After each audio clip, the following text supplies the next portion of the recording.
Philippe, are we ready in the back?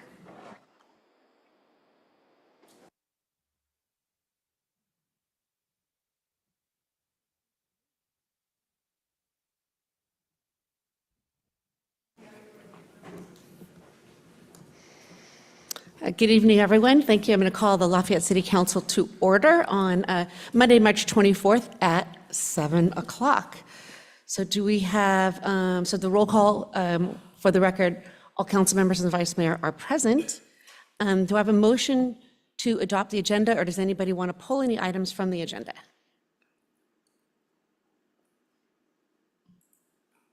I'll move to adopt the agenda for tonight.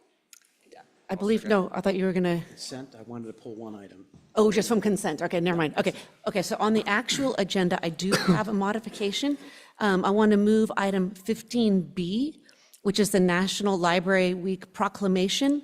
I want to move that up to right after the library presentation, which is item 8B, so I can go in succession. So do I have a motion to adopt the modified agenda? I move to adopt the modified agenda as stated. Second. All right, all in favor? Aye. Aye, thank you. All right, now Pledge of Allegiance. Please stand. I pledge allegiance to the flag of the United States of America, to the republic for which it stands, one nation, under God, indivisible, with liberty and justice for all.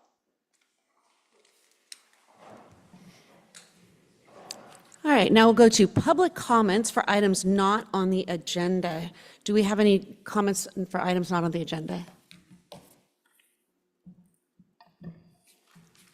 No, Mayor Candell. Oh, I have one hand raised in our virtual audience, but we have no members present in the Don Tatson Community Hall. Jean, I believe it's Jean Fulmer. Go ahead. Good evening. Thank you so much for allowing me to comment remotely. You may recall at the last meeting, I spoke about using the Nixle service that we contract for. And I wanted to point out that there was another incident since your March 10th meeting. There was a felony arrest during dinner time during the McDonald's drive-through. And I know that the Crime Commission meeting that was supposed to be scheduled tomorrow night was canceled. So I look forward to hearing some sort of report out on Nixle in the future. Thank you so much. Thank you. Any questions for the speaker? No, thank you. Yes, you may. If anything is for an item not on the agenda, this is the time. Please come to the podium, and right afterwards, there's a yellow slip, if you could fill that out for us right afterwards. Turn the microphone on, I think. Hi. Hi. I am Nicola. I am wondering if I have a concern about glass and the prevalence of glass and its effect on local birds. I have never been to a meeting here, and I haven't had a chance to look at past minutes, so I apologize if this is something that's been brought up, but I wanted to know what would my next step be. I was not clear on exactly what you meant. I'm concerned about the amount of glass in Lafayette in relation. Glass in buildings. Glass in buildings. I'm concerned about types of glass in buildings. Yeah, and I'm concerned about the prevalence of bird window collisions, and if anyone has brought that up. Thank you. This isn't a dialogue, question. but I Okay. can address it after. Thank you. Yeah, thank you. Any more public comments? No additional public comments. And Speaker, if I could have you fill out a yellow speaker slip so I know your name. Thank you. Thank you. So we typically do address these things, and so I think that would be a question for our planning department. I will follow up and let the speaker know if we have the authority to do anything about it. Thank you. All right, so we will go on to the city manager's update. Thank you, Mayor, and good evening, Council. Before I start, I'd like to turn it over to Tracy. She's going to be introducing our newest staff member. Okay, council, I am happy to introduce you to Gerardo Jimenez. Gerardo is our new code enforcement officer. He started on March 10th. He has 5 years of experience as a code enforcement officer in Huntington Beach. And he worked on a wide variety of problems from marijuana dispensaries to abandoned houses to everything in between. I think he's well suited here to the job in Lafayette. He's excited to move up from Southern California. He loves to hike. He likes to lift weights and he likes to surf. So we are very happy to have Gerardo on staff. Yes, thank you. Sorry, we have everything but the surfing, at least close by. But welcome, thank you. This is a big need in our community, and you're stepping into some pretty big shoes from Andy, but I'm sure he'll help you along. Any other comments, or do you want to make any comments? You want to say something? Go to the mic. You don't have to. Okay, thank you. All I can say, welcome this, I'm one of the members of the City Council that's on the Code Enforcement, one of the liaisons for the Code Enforcement Board, and we have missed you. Definitely, we have some things that I think having you on board and being able to really get proper enforcement and make the community think that any concerns they have is being acted on promptly is terrific. And so welcome, we are thrilled to have you here. Anything else? Thank you. Thank you, Mayor. These are department updates from engineering. I'm really happy to report that the city was successful in obtaining 2 grants from the Metropolitan Transportation Commission, thanks in particular to our Transportation Program Manager, Patrick Gollier. We received $350,000 from Transit-Oriented Communities Program, and this will help to improve multimodal access around the BART station area. And the second is $300,000 from the Climate Program Implementation Grant. And this is particularly special because we've been waiting for this for a long time. It is to prepare design plans for the East Bay Mud Aqueduct pathway between Dolores Drive and Brown Avenue. And also what's striking about these 2 grants is that there is no local match requirement. From Parks, Trails, and Recreation Commission, summer registration has opened this weekend, and the program's grossed nearly $500,000 in revenue in the first 24 hours. Most popular programs are archery, carpentry, Camp Awesome, and Skyhawks. Mm-hmm. Emergency preparedness, as you know, in Lafayette, like in all cities in California, every city staff member, we're designated as disaster service workers in cases of an emergency, and we're expected to assist in a disaster response and recovery. With that in mind, our newly appointed Emergency Services Coordinator, Andy Comley, is going to be training all city staff this week on the Incident Command System. The ICS, or Incident Command System, it's part of a nationwide standard for running a variety of emergency prep events, from small planned local activities to large-scale disasters. This is a mandatory training, and we expect all staff to be trained within the next few weeks. Nice. From the Planning Department, just an update from 2024, 55 applications to build new housing units were approved, proposing a total of 108 units. This includes single-family ADUs and multifamily. 56 new housing units were issued permits. 53 new housing units were completed, meaning they were given certificates of occupancy. In 2025 to date, we've received 9 applications for ADUs, or accessory dwelling units, and this tracks with the data from same as last year.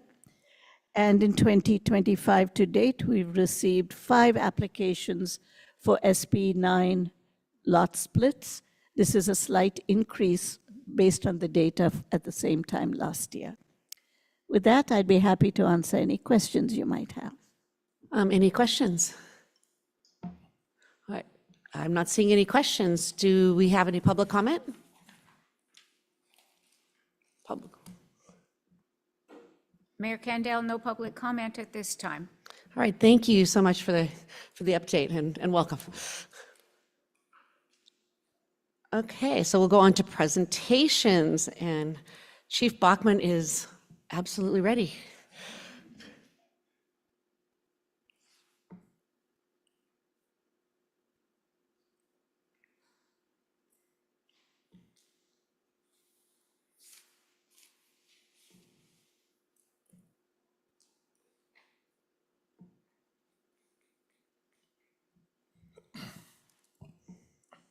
Good evening. Thank you, Mayor Kendall, and members of the council for allowing me to come and give an update on behalf of Contra Costa County Fire. I'm Assistant Chief and your liaison contact for Contra Costa County Fire. So Contra Costa County Fire at a glance, we're an all hazards fire service district. We are now up to over 600 employees. When you count all of our firefighters and civilian staff, we have 35 strategically placed stations covering 553 miles throughout the county. We have a large fleet of apparatus that includes fire engines, boats, rescue units, hazmat, etc. We have a dedicated administration to oversee training, fleet, communication, wellness facilities. Our Fire Prevention Bureau includes investigations, plan review, public education, and code enforcement. We have paramedics on every apparatus, and we have FEMA, USAR, and Cal OES hazmat teams, regional fire, and EMS communications center. So in 2024, our accomplishments include we finished Fire Academy 60, which was 13 Contra Costa County firefighters and 4 Moraga Orinda recruits. 2 of those new ladder trucks and 6 new fire engines were purchased. We opened the Byron Wildland Fire Center. Previously, our hand crew was stationed out of the old Station 12 in Martinez, and we have quickly outgrown that facility, so that they're located out in Byron at our Wildfire Center. We have now seasonal aerial firefighting helicopter contract in place for this year. We had it about half the year or half the season last year. We have organizational DEI training completed now, and we've launched our peer support canine program. And this picture is one of our peer support canines. Looking ahead to this year, we're currently underway with Fire Academy 61.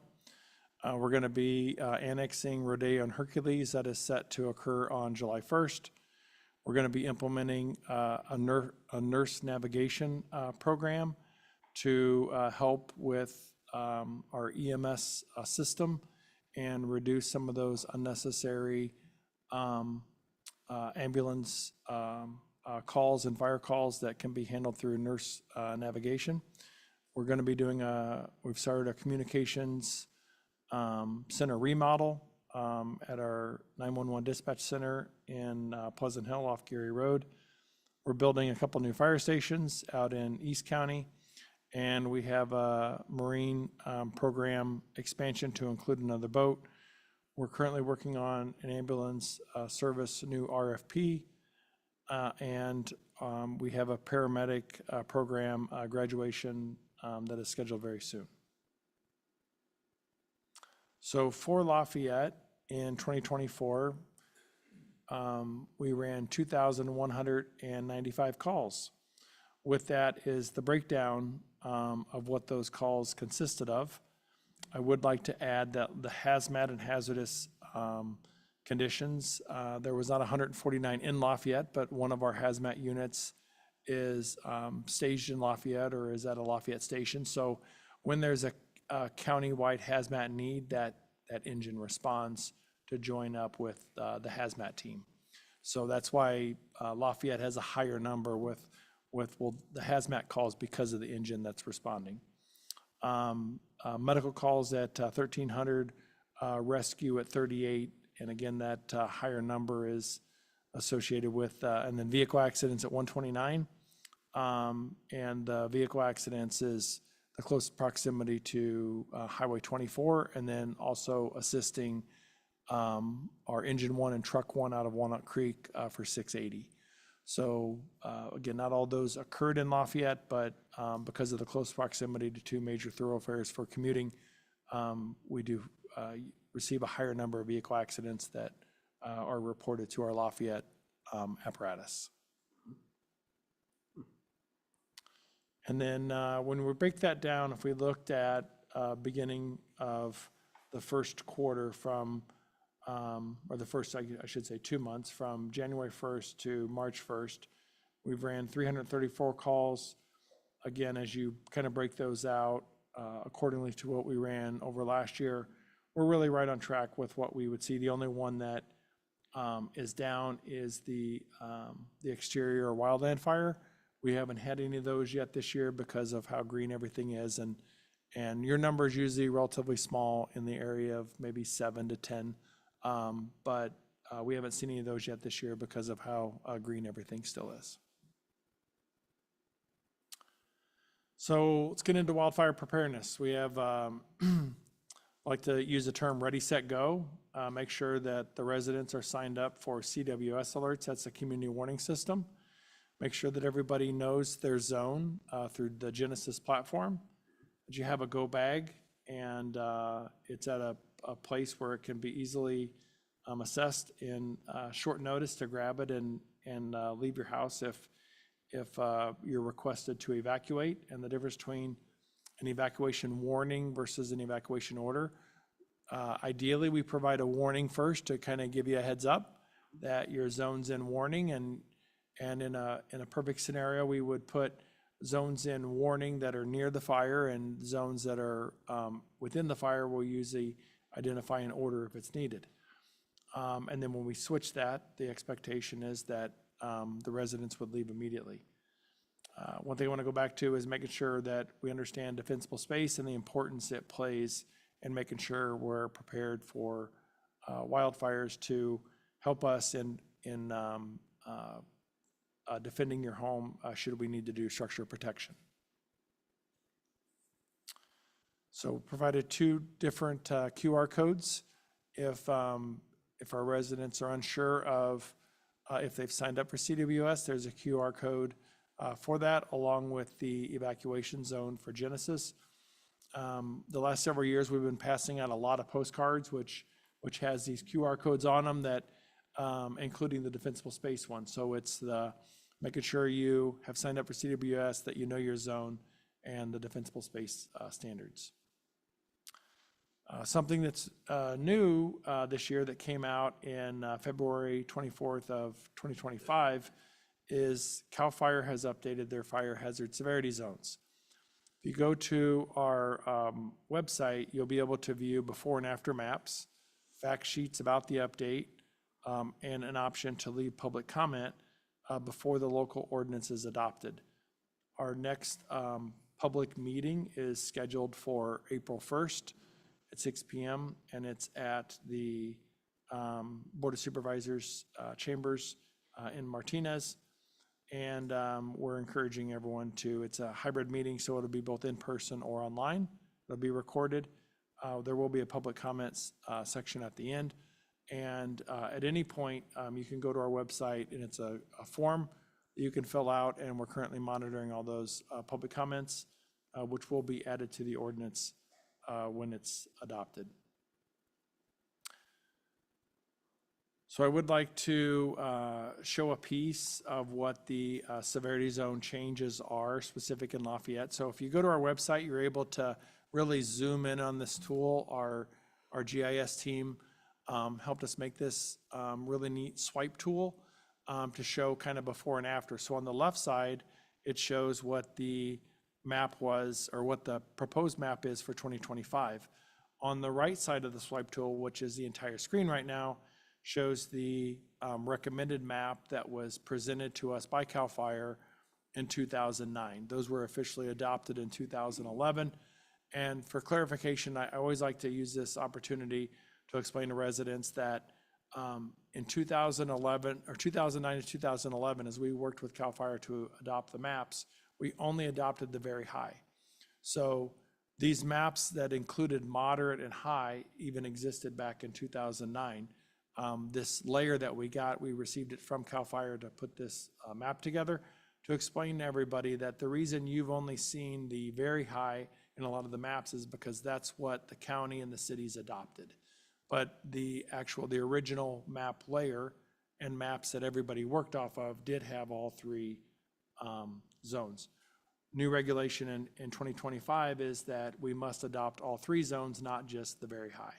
So if I play this video, you'll see as it's currently showing the 2011 maps, only the very high was adopted, but you'll see the change that has been made in, as we get into Lafayette, a lot of the very high has switched to high hazard or moderate hazard. Again, if you go to our website, on the homepage, you'll see this symbol, and it says more information about LRA maps. When you go to that page, it's called the before and after comparison. When you click on it, you can actually zoom in on this map and look at your specific neighborhood that you're wanting to find more information about. So the breakdown in 2011, the very high, there was 4,440 acres. In 2025, the new map has 41 acres in Lafayette that are very high. Although a lot of those transition to a high rating because there's, with an increase then, because there's 5,309 acres that are now listed as high and 1,668 acres that are listed as moderate.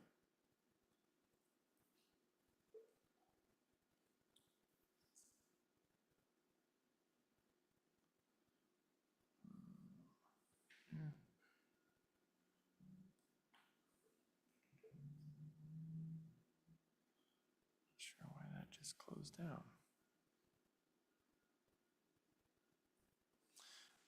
So there's been questions on how did CAL FIRE come up with the change of these maps?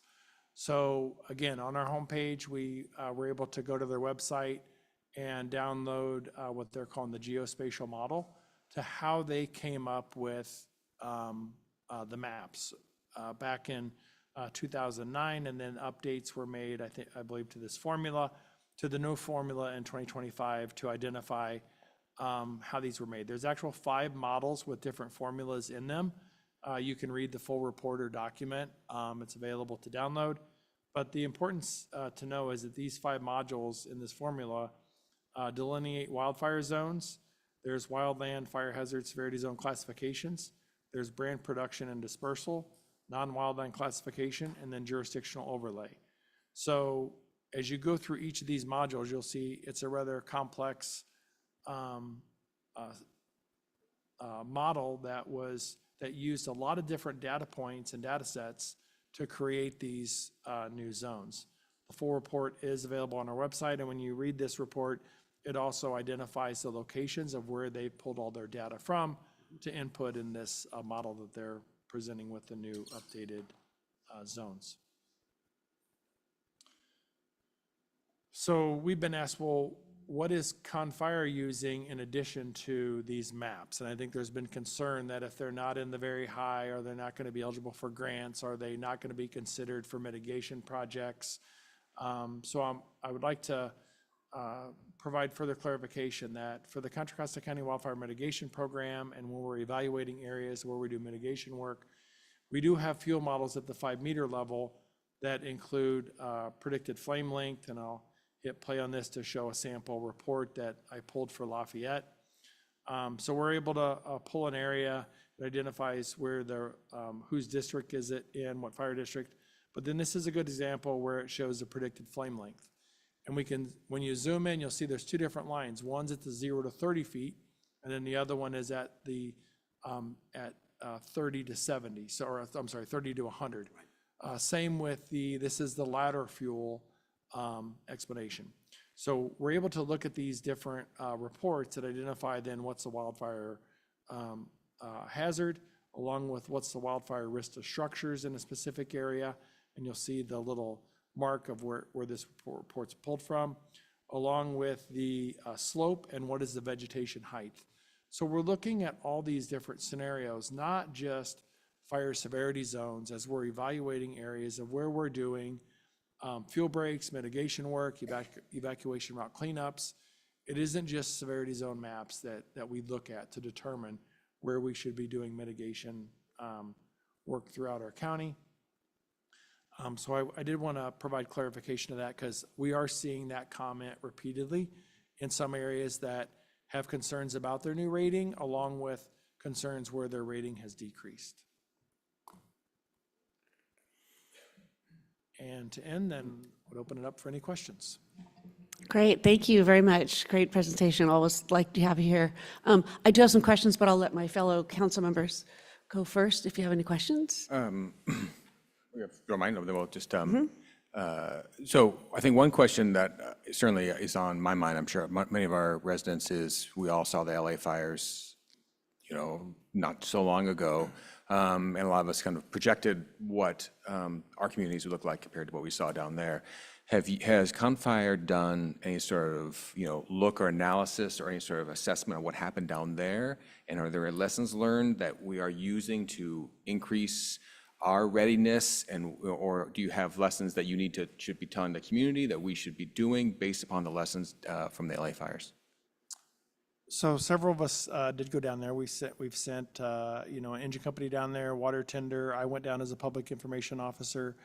We had a dispatcher down there. So and we are waiting for the after action reports to come out. But when we were, when I was down there, some of the items that I experienced and heard as we were talking to residents that were evacuated. So I got there 7 days into it and stayed for 12. And just the time that it takes to get residents back into their neighborhoods when you have mass devastation like that or a large fire. So I like to really tell residents as they think about evacuation and they're packing that go bag, that if it is a major fire that were to come through the community, this may not just be a day or two evacuation. Residents down there, was obviously the extreme fire to deal with, and getting residents back into the zones and into their neighborhoods. But in that case, the soonest anybody was getting back in was like a day 8 or 9, and some of them went up to 25 days before they got back into their homes. So there's just so much that you have to look at with infrastructure of power lines, water service, gas. Is there gas leaks in the area? So much infrastructure was damaged. It just took a while to assess the entire area. Just because someone's house was still standing there, it was rather lengthy in the assessment to make sure it was safe to get people back in to their neighborhoods. As far as lessons learned, I wasn't there during the first few days when the majority of the devastation took place, so I'd rather not comment on that and wait for the after action to come out, which multiple different agencies are involved in that, and I'm sure it'll be a very detailed report that a lot of us can learn from. Great. And one more question that I can turn over. I'm also curious, obviously, I think right at that time, I think we all got a lot of community feedback. Well, why is the city doing more? What should the city be doing? And I'm certainly interested, and it's unclear to me, like, where does CONFIRE's responsibility end and where does ours begin? Like, are you doing assessment of kind of high vegetation areas that should be cut back that you're doing? Are we supposed to be doing something? I'm very much making sure we work well together. We don't overlap. We don't leave something undone because we each think the other is doing it. And so what's kind of the philosophy or protocol that we should all expect? So a lot of the mitigation work that we've done the last several years, how we've treated it is a lot of the projects that we identify are done either from the community level as they input it and then we grade it, with the exception of evacuation route cleanup. Because evacuation routes and evacuating is a law enforcement responsibility, we do like to partner with our law enforcement agencies throughout the county to evaluate evacuation routes that they have pre-planned and identified through Genesis and say, you know, what is the condition of that? And then we put that up as a higher priority. And last year we did a lot of evacuation route cleanup in Lafayette, but we're always open to doing more. So I would say that as far as, you know, what our expectation is or what we definitely want input from the city and Lafayette PD is where is those evacuation route cleanups that they're concerned about and they've evaluated, because it's not just the vegetation, it's also what's the number of residents that we would anticipate that would have to go down these primary routes. And some of them are even alternate routes. And sometimes we forget about the alternate routes that we may need to send people down depending on where the direction of the fire is moving. When we do an evacuation, it's always a coordinated effort with fire and law enforcement. And it's communicated that this is the area we're concerned about, and then we'll identify these are the zones we need to either put in warning or evacuate. But then once we're done with that, that's where the police department will take over and we'll say, handle that evacuation. So we definitely want them engaged and involved even on the mitigation side of identifying any routes they're concerned about. Thank you. Great. Anybody else? First question for the mayor. Will we have comments after the question part of this? Yes. Okay, great. So my question is, we hear a lot about Zone 0, and there's a process going on at the state level with respect to that. Any insight on that? Is that something that may in the end apply, but only to very high fire zones or maybe high fire zones? Or could you just give us some intelligence on that process? Sure. The Board of Forestry is currently developing the recommended standards, and they haven't been adopted yet. So we've attended the first workshop. The next workshop that they're going to have, and it's online, anybody can attend it, is going to be April 7th. Just this last Friday, the draft version of what their proposed regulations would be just became available. If you need me to, I can forward you an email with those draft regulations. We just received them on Friday. And that'll be kind of the main discussion at the next workshop is, what does everybody think about the draft regulations? Did we miss anything? Is there items that we need to look forward? I know the questions that we were asking, a lot of local fire departments, was can we talk about enforcement and what's the time frame that we would anticipate this occurring for both new construction and existing? And what they identified at the first workshop is the draft version or what they anticipate will occur is that the Zone 0 would only apply to new construction and we'll say come January 1. And that existing homes would have 3 years to then comply with the regulation, understanding it takes a lot of time, it could be expensive, and some houses are going to require a lot more work than others. It was also discussed that it will probably only apply to the very high in local responsibility area, but in state responsibility area, it will most likely apply to all three, moderate, high, and very high.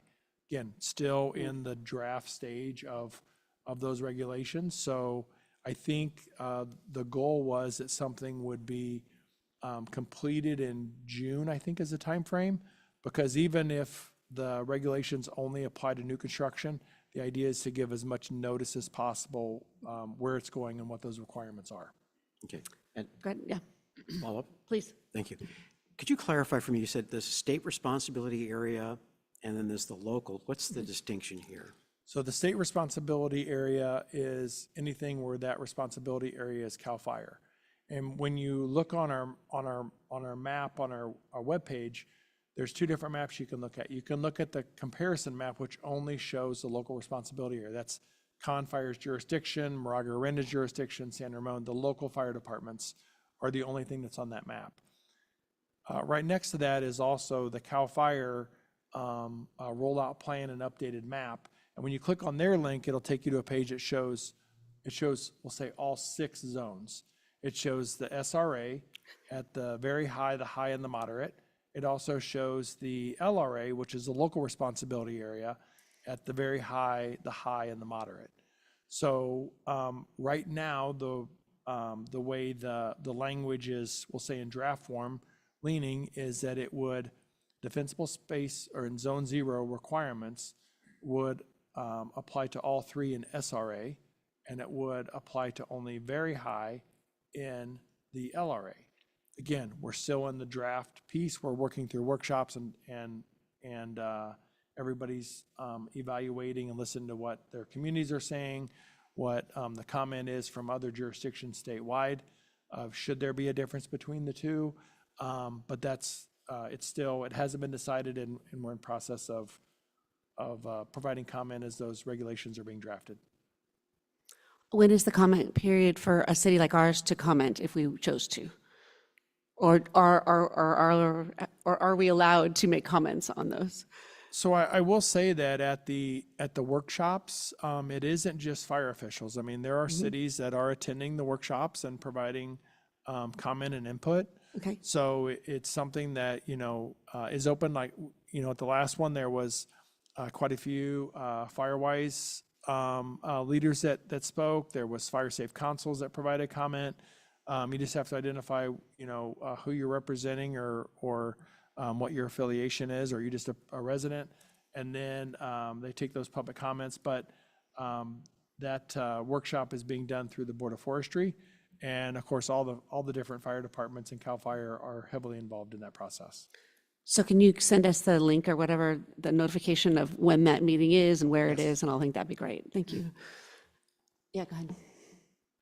First off, thanks. Last year, I know that ConFire really helped us with evacuation route clearing and some of our major evacuation routes. I just wanted to check in and make sure that we are getting the rest of the routes done, if Andy's on top of that schedule and timing. Oh, can you hear me? Okay. Do you want me to repeat that? You asked about whether the city of Lafayette's going to do another evac clearing. Right, yeah, because project this helped year. last year. Okay. We'll work with Andy and report back to you. Okay, thank you. Yeah, and just for clarification, this isn't like we got this short window. I mean, we do like evacuation route cleanups. We literally do those all year round. So it isn't like we're in this short time frame of, ideally, yes, they're done by middle of summer when we start seeing larger fires. But it's not like we stop doing them just because we've hit July. It's just a little more difficult, and sometimes we had to maybe assign the contractor to it because our Crew 12 isn't as available. But we'll figure out a way to make sure that the evacuation cleanups get done throughout the county when they've been identified as a concern. Thank you, and I think it was Crew 12 that came out because they did have the time. It was great, so thank you. Great. So I do couple questions on the presentation. So the helicopter season, what is the fire season these days, would you think? So our hand crew gets, we'll say, usually kind of where they go from assigned to date. Like right now, they're just on 4 10-hour days, and they're doing mitigation work. We usually transition them, depending on how much rain we get, beginning to middle of May, that then we'll move them to where they're on shift. And we start monitoring, that decision is made by what's the fuel moisture, what's our call volume showing, how many fires are we getting on nights and weekends, to determine when it's time to move them to shift from a daytime, we'll say, mitigation responsibility to more of an emergency response. It's usually done, though, it's even been as early as I think like April 15th to, sometime in May. And it varies every year, but we evaluate it and then we make that transition over. So the helicopter, I'm not sure, I know we do have a contract to proceed with that again this year, but I'm not sure what the start date is. I imagine it's going to be the same way. It's going to depend on what's the fuel moisture level, what are we seeing with fires, what's the size of the fires that we're seeing. Last year, we started to see some 50-plus acre fires by the second week of June. So it just, every year is different. But we always know that usually by July 1, we're starting to see a lot larger fires. And that's also when we kind of usually see the transition in the weather of those lower humidity days, higher winds, higher temperature, and red flag events. Cool. Just a couple more. On the medical responses for Lafayette, in Lafayette, 1,330. That's like 4 a day. Is that really how many medical calls we get? That just seemed really high. Yeah, when you look at our our total jurisdiction, we run over 100,000 calls a year, Right. of which roughly 80% are medical. So, I did ask the EMS division before I came tonight, and I'm like, is there anything concerning? Does this seem, really kind of right on track? And we looked at last year, and it was up just a little bit on the EMS calls, but it wasn't anything alarming that we needed to, we'll say, dive into it. Fairly consistent with last year, and if anything, your structure fire number is higher than what we reported last year. But again, it's sometimes those numbers can be skewed when that engine is responding to a structure fire, and maybe it was because they're assisting the engine company in Walnut Creek, and that engine was pulled as a structure fire. But then also cooking on the stove, and it's just minor smoke, and when we get there, it's out. Well, that also can sometimes get reported as report of a structure fire, but out on arrival. So, sometimes, Okay. You really have to dive into if there's a concern of the vegetation fires or the structure fires. We can pull those exact reports since they're such a small number to give you the details if there's any concern that either council or staff has. Yeah, not a problem. So last one is I watched the LA Times really report on when the fire happened and the response that was coming. And the biggest part of that one that was so alarming was these alerts to the residents and how it was just kind of not great. And I know our CWS system, we had a really pretty awful auditor's report on that too. So how involved are you and Confire? Because I know Candace Anderson is now hopefully on a big push. When can we expect to get kind of a report on that? Or are you seeing any progress with getting improvements with the CWS system, or what's the plan? So I know that there's a committee that's evaluating that and making recommendations of how it can improve. We can say on our end, we feel very comfortable at the level of what we can provide, which is making sure that we have pre-planned all our zones with local sheriff and local law enforcement agencies with all our cities, which we have done, and that we have the abilities in the field, if necessary, to switch the zones. So when we can switch the zones, then that allows that, so it doesn't send a notification out, but it definitely starts the clock. So there's a process that we, go on radio and we tell dispatch to make sure they transition that zone. If we don't see it move rather quickly and change, we do have the ability to do that with an iPad. Although that doesn't send a notification out until CWS pushes it, it's still, that clock is already moving and everything's timestamped. So it does provide if, like, let's say there was a 5-minute delay or 6-minute delay, everything is going to be documented on radio traffic when the notification was decided to evacuate. If you make that change in the zone, it's all going to be timestamped. And something new that has kind of been a game changer as well, we'll say statewide and out in the West Coast, is the app of Watch Duty, because what they're doing is they're monitoring these sites. They're monitoring Genesis. They're monitoring Nixle. They're monitoring all the local government sites that require authentication to then, once it's identified, then maybe there is a 3 or 4 minute delay. I think they've got their delay down to like 2 or 3 minutes. So, it's just another piece. We always tell people, don't rely on just like, I would never recommend anybody just to rely on Watch Duty. You definitely need to sign up for whatever the local response alerting mechanism is. But depending on what information you're also searching for, making sure that if a local community has a Nixle alert that you've signed up for it, that if you want another means to get a notification, then sign up for an app like Watch Duty. You know, sign up for as many notifications as possible so you can then be the judge which one do you get the notification from first. Great, thank you. All right, any other questions?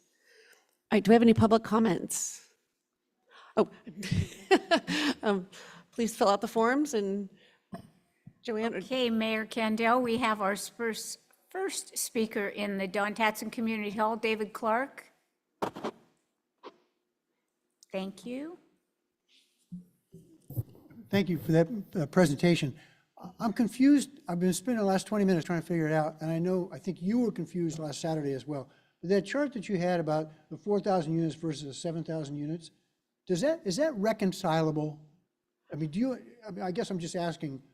It's confusing to me, and I guess my question to you is it confusing to you? Because it seems like we may have to use those numbers at some point in the future. You know, Which 4,000 and 7,000 are you talking about? Well, it's in that chart that had the moving bar that went across and the reclassification of Right. very high fire severity zone versus high versus moderate. Right. And I think there's a comment, I think if you add up the acreage in the new report, it's something like 7,000 acres, I believe. Whereas the old one was 4,400. It's not clear to me what went up and what went down. I mean, I get that the very high fire severity zone numbers went way down. I mean, we started out with, I don't have it right in front of me, it was 5,400 or 4,400, and now it's 41. I get that, but it's not clear to me how the rest of that played out, and it may not even be relevant. I mean, if we're just going to accept the new numbers going forward, maybe the comparison with the new and the old, it doesn't matter, but it looks to me just on a quick glance that the high fire severity zone went way up. I mean, within those numbers, very from what it had been. And again, maybe it doesn't matter, but if it is going to matter, I think we should get it straight, because as we move forward, well, it's hard for me to articulate just because it's confusing to me how those numbers were derived and how they line up after the fact. Great, thank you. Any questions? Next. Okay, I'll have you speak after Nicola Plowman, and followed by Marianne Hoisington.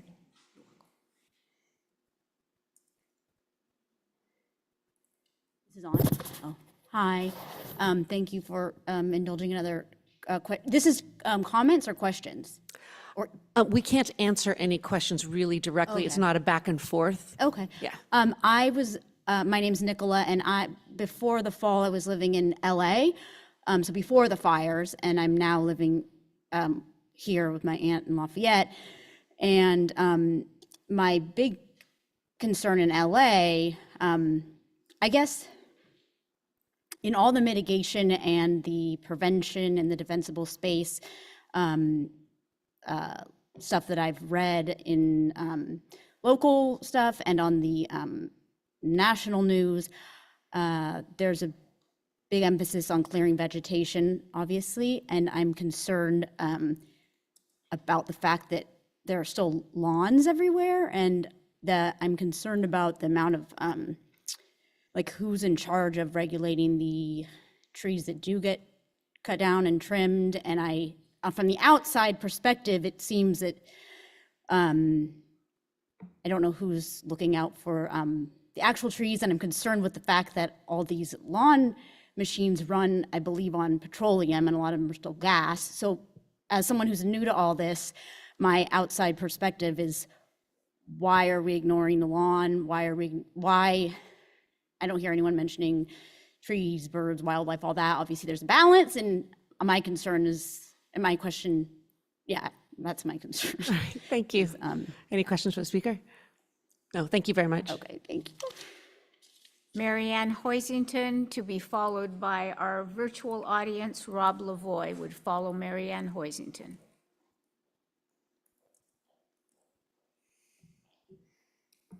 Marianne Hoisington, 959 Hawthorne Drive. Just two quick comments. The state is the one who told us we had to build what I call too high buildings. And now you are ordering 2 more trucks that have ladders on them.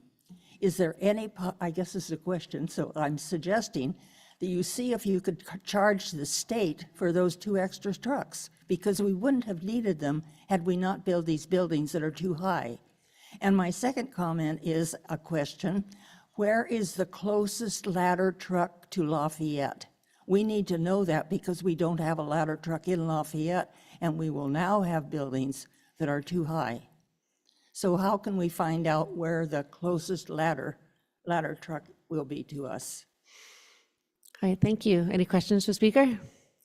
No, thank you. Rob Lavoie, you may go ahead. Hello. Hello. Oh, great. My screen blanked out. Anyway, I was hoping they could flash the last page of that presentation up. So maybe after I talk. And then I just had a question. I didn't see anything about some of those new technologies for spotting fires quickly from satellites, or perhaps a quick reaction team to put the fire out before it turns into a monster fire that's too big to handle. So is that something that's being worked on for Contra Costa County? Thank you. Thank you. Any questions for the speaker? No, thank you, Rob. Mayor Candell, we have no additional speakers at this time. Great. So you can, Fire Chief, if you want to respond to any of those. So we'll start with the first one. There was concern about the numbers. The numbers that I was able to provide is what's been provided to us from the state. Hopefully the swipe tool allows you to see kind of the boundaries of what has areas that have gotten larger and areas that have gotten smaller.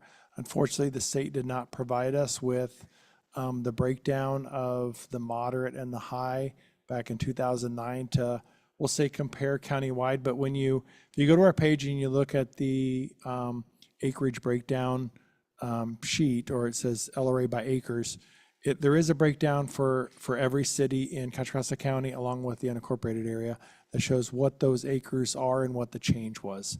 So what I pulled for the presentation tonight was just the piece for Lafayette, but I think that how we're looking at it is in our jurisdiction, what's the total number increase, what areas, what cities specifically have either received a reduction or received an increase, because we kind of have the mix. We have some that stayed relatively the same, others have decreased very high and have a larger amount now in the high rating.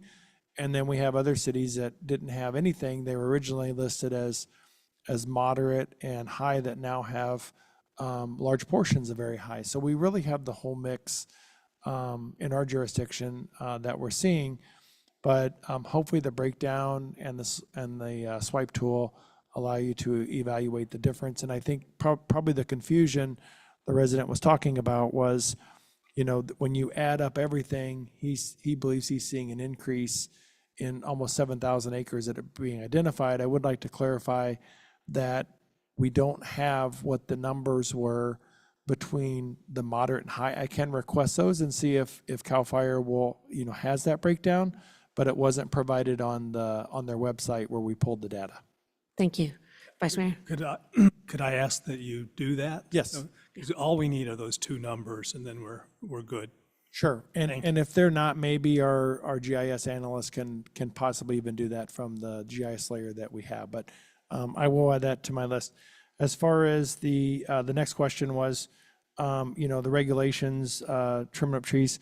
So, trees and shrubs and everything are allowed on, the property. The big area that is currently being evaluated, and we don't know what that true definition is going to be of zone 0, because we're getting questions. Well, what about plants that are in pots? Can there be fire-resistant plants? Can there be fire-resistant mulch?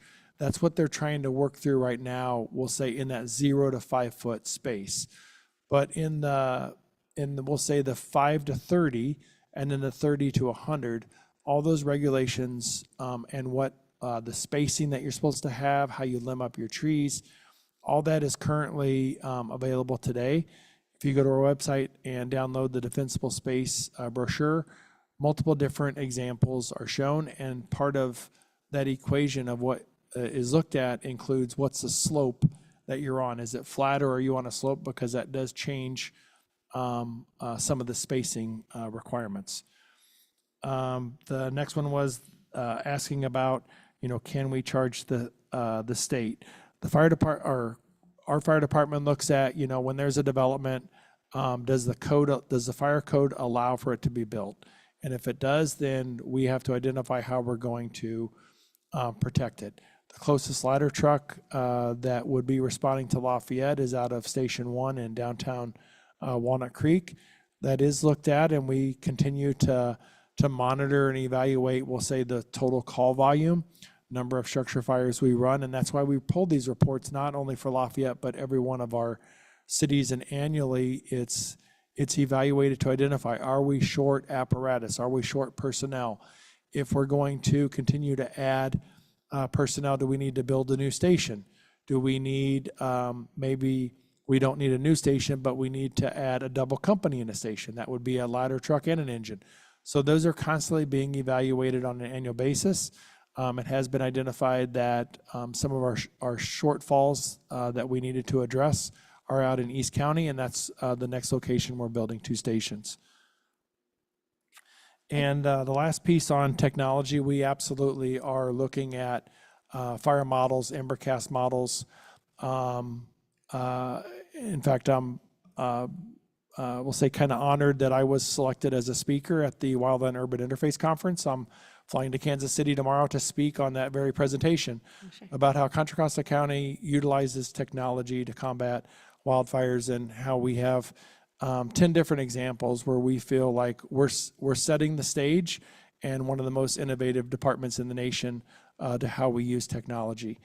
Some of those items do incur Embercast, and when we selected the company that will be able to provide modeling not only in a progression model when a fire occurs on those red flag days of what does that look like and where is Embercast most likely, but also going back and looking at previous fires, because the software platform that we're choosing allows us to also use historic RAWS data. So we can type in the date. So the example we ran was October 27, 2019. That was the date that the Lafayette Tennis Club burnt. And we know exactly where that fire started. We know the time. We entered it in their model. They ran the data, which pulled that weather data from that date in time and produced an Embercast model. And it was spot on. It showed that we would have a spot fire just on the other side of 24, which we did. It also showed a spot fire likelihood in the area of Pleasant Hill. And in fact, I include that in my slide presentation, showing that there was 2 medium probability Embercast drops on a vacant lot on Pleasant Hill Road, which we did have a fire on both the lower and upper sections. So their model was truly spot on. And I'll be kind of diving into detail about the importance of using models and using technology. Also discussing, I know it was about Alert. So we currently have Alert California as the wildfire cameras we use. It is a public-facing site. We encourage residents to make sure that they go there and look at all the cameras that we have. Our dispatchers do have control to where they can move that camera if necessary. And something new that is now mentioned on there is about how AI is now also being used for detection, and that CAL FIRE and Alert California are leading that charge, and the main successes of why this new technology is being utilized and spreading across the United States. Wow, thank you. You took very quick notes and nice answers. Okay, so do we have any other comments? I just want to make a quick comment. Just kudos to Confire and yourself for that speaking engagement. That says a lot about how in the forefront we are, so thank you for that. And that's interesting about the fire, because in October, it was a PSPS day, and that line was still on. So is that is that factored into your reporting in terms of, predictability, so to speak? And So in the model that we ran, we had to identify where the idea is, and CAL FIRE uses a program similar where they do the progression modeling that when they show up with their attack, they start immediately modeling how big is the fire, and they're running it through a similar software. It's called progression modeling. And the reason they do that is they show you and say, in the next hour, this is the size the fire is going to be, 2 hours, 3 hours, and there's also a chart down at the bottom that says, this is how many people and structures are potentially going to be impacted. And they're pulling that data from Genesis that knows what that total number count is in that impacted area. And then they'll also provide an update of what the progress is and how much of the fire is contained. Have we maybe knocked down the left flank, but we still have the right flank to deal with? And we continue to get those updates, which helps the incident commander identify, do we need more resources? Should we be calling for more air resources, helicopters, planes, or do we need more bulldozers? It just depends. What are we doing? Are we doing structure protection? Or are we out in a more remote area? And it's just another piece of the puzzle and the many different factors that go into adequately protecting your community. yeah, I want to say that was an incredible day, because I know there was a lot of fires, and the air team came in just, it was incredible that came when it did. So I can see how that factors into what you're just explaining, because it was a big day. People were ready to evacuate and were evacuating. So that's a great example of how we, I think, are very grateful for the preparedness. So thank you. Two things. First is that when you wrap up in Kansas City, I think we'd love to see your slides. I mean, we're kind of fire geeks here, or Contra Costa Fire District wannabes, maybe, I don't know, but we'd love to learn more about this. It's a hot topic here. But I do have one, sorry for the bad pun, but I do want to also shout out Con Fire. I've been involved with FireWise in my neighborhood for 4 or 5 years, and Taylor King, Chris Giddis, Derek Berumen have been terrific individuals that we've worked with over the years as our FireWise kind of contacts with Confire. Michelle Reinhardt has been great. You've had really good staff working at the grassroots level, and I just want to encourage Confire to keep on supporting FireWise. There's a lot of groups forming in Lafayette. It's a big impetus because people are concerned and want to do what they can. And I think the more we all learn about, well, what does it mean to clear that zone 0? All those hulking plants and rosemary bushes that we've got, maybe we should be trimming them back or getting rid of them, because here's why. If we can be a more educated population, I think we can be, as citizens, better partners in the overall fire safety effort. So I wanted to thank Confire for the great individuals you've had working with our community to help us. So thank you. Sure. And one thing we've had a request and been challenged with that we're going to start working towards this summer, as soon as we're done with the adoption of the LRA maps, is identifying. We keep reporting out on the total number of FireWise communities we have in each of our cities and countywide, and how that number is well up over 100 now, different FireWise communities throughout the entire county. But where are they at? And we're doing all this great mapping with the LRA maps. We're doing mapping with the mitigation program, exactly where all the mitigation work is being done. And we have our fuel models. We're doing ember casting. So the next piece that we're going to start working on is trying to identify all of those FireWise communities. What actually does that area look like, and color coding them to show and help us identify where are we missing neighborhoods that are not FireWise, to then focus efforts on encouraging neighborhoods to kind of champion that effort for us. So that'll be we'll say, next step that we're going to use technology to create a map and try and identify, not only in Lafayette, but we'll say countywide, where can we improve with our FireWise involvement, because it really is an incredible tool that helps us meet the end goal. It's okay. Just I add my thanks to everything that Confire does for us. We do appreciate it. I mean, I know every city thinks they're special, but I just think where we are with the wildland, urban interface in Lafayette is somewhat unique in your jurisdiction. So we really do appreciate everything you can do. I do look forward to the lessons learned you get from LA. I mean, just what we've seen so far, just where the hydrants were not properly pressurized. Again with PG&E or the equivalent down there. I mean, you are our advocates. You have a much bigger stick than we do, a much bigger voice. You speak for a lot more people. So we are looking for you to really, hold all the different constituencies accountable to make sure that we're as safe as possible during fire season. So we're counting on you, and anything we can do to help is great, but we really want you have the big picture, and we really do appreciate everything you do to help keep us safe. So thank you. Thank you. That's all I'll say. Everybody else has said amazing things. So appreciate it. Come back again anytime and have fun in Kansas City. Thank you.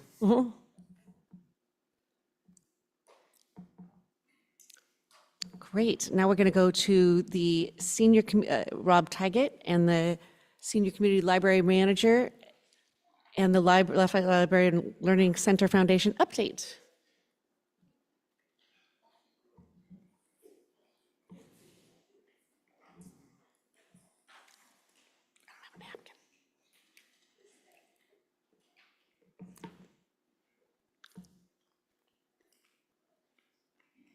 Hello, everyone.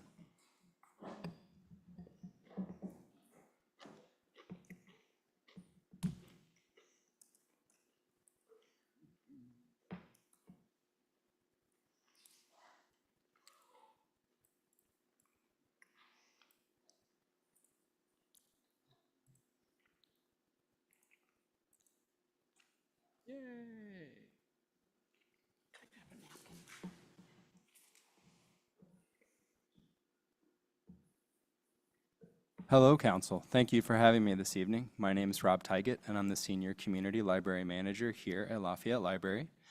And my reason for coming today is to, in previous of National Library Week, to celebrate National Library Week, which is coming up for us on April 6th through the 12th. Here a little bit early this year, but this was the closest meeting to the beginning of National Library Week, and we didn't want to miss it. And so I'm going to tell you a bit about National Library Week. Sure. I'll tell you a bit about National Library Week, and then we'll talk about the system of Contra Costa County Library at large and the library, and then we'll talk specifically about Lafayette Library. Okay, so jumping in, let's talk about some general circulation. So this is when we talk about circulation, these are items that are moving from our libraries. So across all of Contra Costa County libraries, we had an increase of circulation this past year of approximately 4%. When we're looking at our ebook circulation, we'll see a much larger increase. We know that as we move forward into the technological world, that people will use electronic materials more and more, and also in a post-COVID world, people will certainly be more prone to using electronic materials. And so we are seeing that steady increase of 18% across our ebook circulation. I will tell you more about Lafayette's circulation in ebooks as we get to our slides later on. Okay. Library visits. So in the past year, we have seen an increase in library visits. It's up 6%. We are still down a bit from what we saw before the pandemic, but we have risen year after year. So we do expect those numbers to continue to increase. And here at Lafayette Library, as I will share numbers later, we do have large attendance here at Lafayette Library. And then when we look at virtual library visits, we are seeing an increase in those, similar to what we're seeing with electronic materials.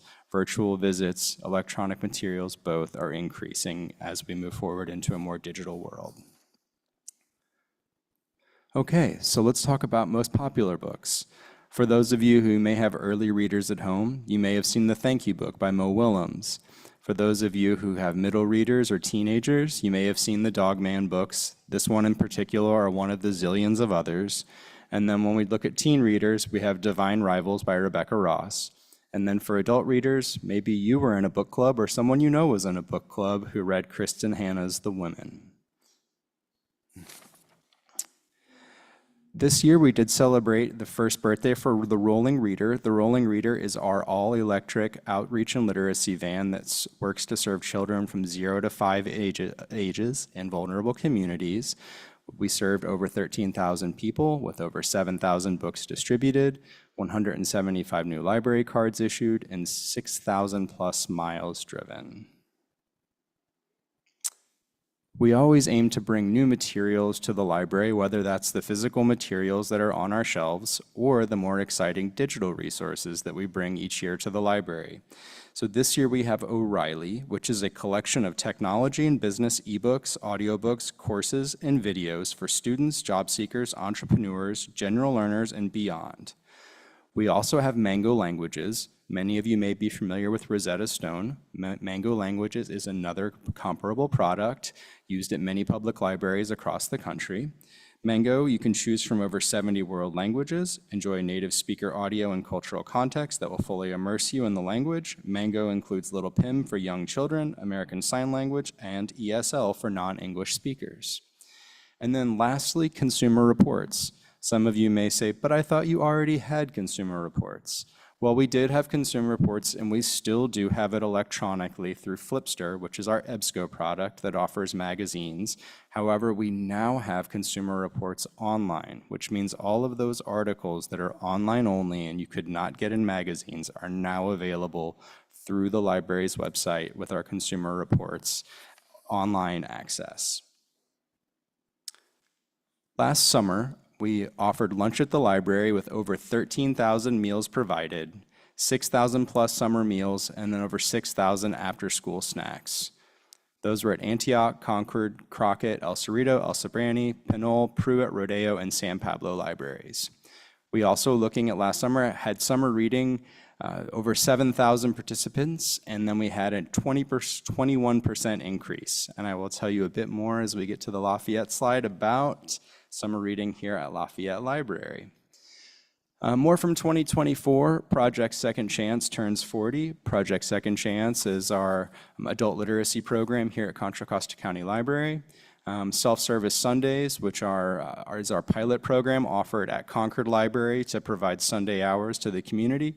And then North Richmond Library Lockers, which are self-service lockers located in a senior facility in North Richmond. Okay, the fun stuff, Lafayette Library. So, annual visits to Lafayette Library. We looked at our statistics this year, and as you'll see, I put us at 204,000 for an average. We did receive new people counters this year that are much more accurate than what we've had in past, so I don't have the exact statistics for you. What I have is about 5 months of raw data that I was able to use to make an average figure to see how many people are coming into our doors every year. When I gave this report to you all last year, we were around 177,000 using our previous technologies, and I feel that this number of 204,000 is much more accurate to what we are seeing at the library each day, or each year rather. Programming and outreach, we had over 400 total instances serving 10,000 plus patrons. To give you some specific examples there, we provided 22 outreach visits, both in school and at the library, to Lafayette schools, reaching over 700 students. Lafayette had over 720 summer reading finishers, with a 7.5% total increase over last year's, and adult finishers rising 45%.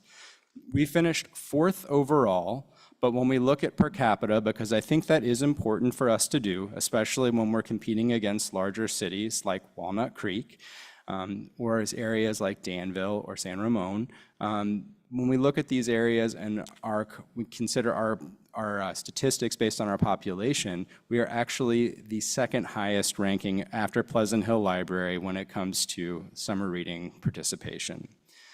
We do offer year-round programs that include diverse cultural celebrations, music performances and history, hands-on crafts, homework and technology help, and essential medical and legal information.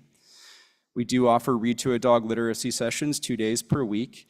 The Lafayette and Orinda libraries were recognized in the La Miranda Weekly newspaper. And then we provided programming to support the Lafayette Library and Learning Center Foundation on their successful Day at the Library event, which served approximately 300 plus patrons visiting the Lafayette Library campus. Just a quick equipment and updates. Lafayette does rank 5th in ebook and audiobook circulation. On a per capita basis, we are the highest in the entire county. I was very excited to learn that. We do have I help people all day long with assisting them with e-readers and electronic means for reading. So I was not surprised to learn that we were a high circulator. I was excited to learn that we were the #1 circulator when we look at things per capita. And lastly, wanted to acknowledge the Friends of the Library. They did donate $58,000 in the past year for the purchase of ebooks and physical books, as I just mentioned. We are seeing large circulation numbers here in both physical and digital. So the money that the Friends have donated certainly does go to support this, in addition to all of the other funding that they give us for programming and equipment purchases throughout the year. Very quickly, just to go through the photos, top left, that's our fun staff here at Lafayette Library. Top right, Happy Lunar New Year. That was for a red envelope program that was to celebrate Chinese New Year, Lunar New Year rather. And then rock painting is an adult programming craft. Branching out and finding a great read, that is an informational flyer to talk about reading recommendation tools. 2 of the library staff on staff here at Lafayette Library are part of these reading recommendation tools where one can send in items that they're interested or have enjoyed reading, and then librarians will work to give them personalized picks, which are catered to their tastes. And then at the very bottom there, we have a NorCal Bats it was called Wild Things, and it was a NorCal Bats presentation that was held on the deck here at Lafayette Library, the children's deck. So that is it. Does anyone have any questions for me? Thank you very much. Great presentation. Appreciate that. Any questions? No? All right. It's a good presentation. Did you want to say something? Oh, super, great. Thank you.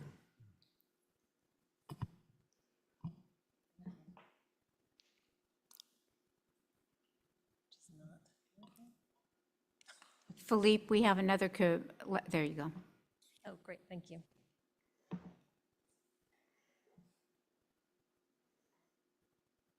Okay.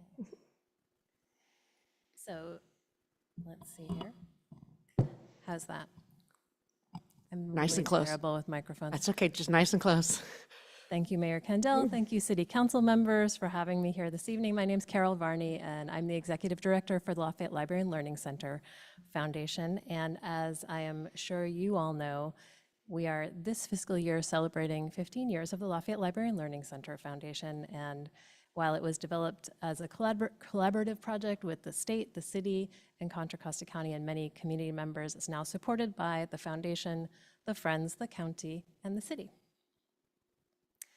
I wanted to start out with a little bit of like city context for you. So in June 2018, Orinda, with a 75% approval rating, passed Measure J. That's for a library parcel tax, and their revenue annually is $500,000 plus. In the city of Belmont, they also have a special library tax of 0.085 cents per square foot for commercial and $71 per dwelling unit to fund operations for their library at almost $500,000. And Los Altos and Los Altos Hills passed Measure L, and their revenue from that is about $1 million annually. This is how the Lafayette Library and Learning Center is funded.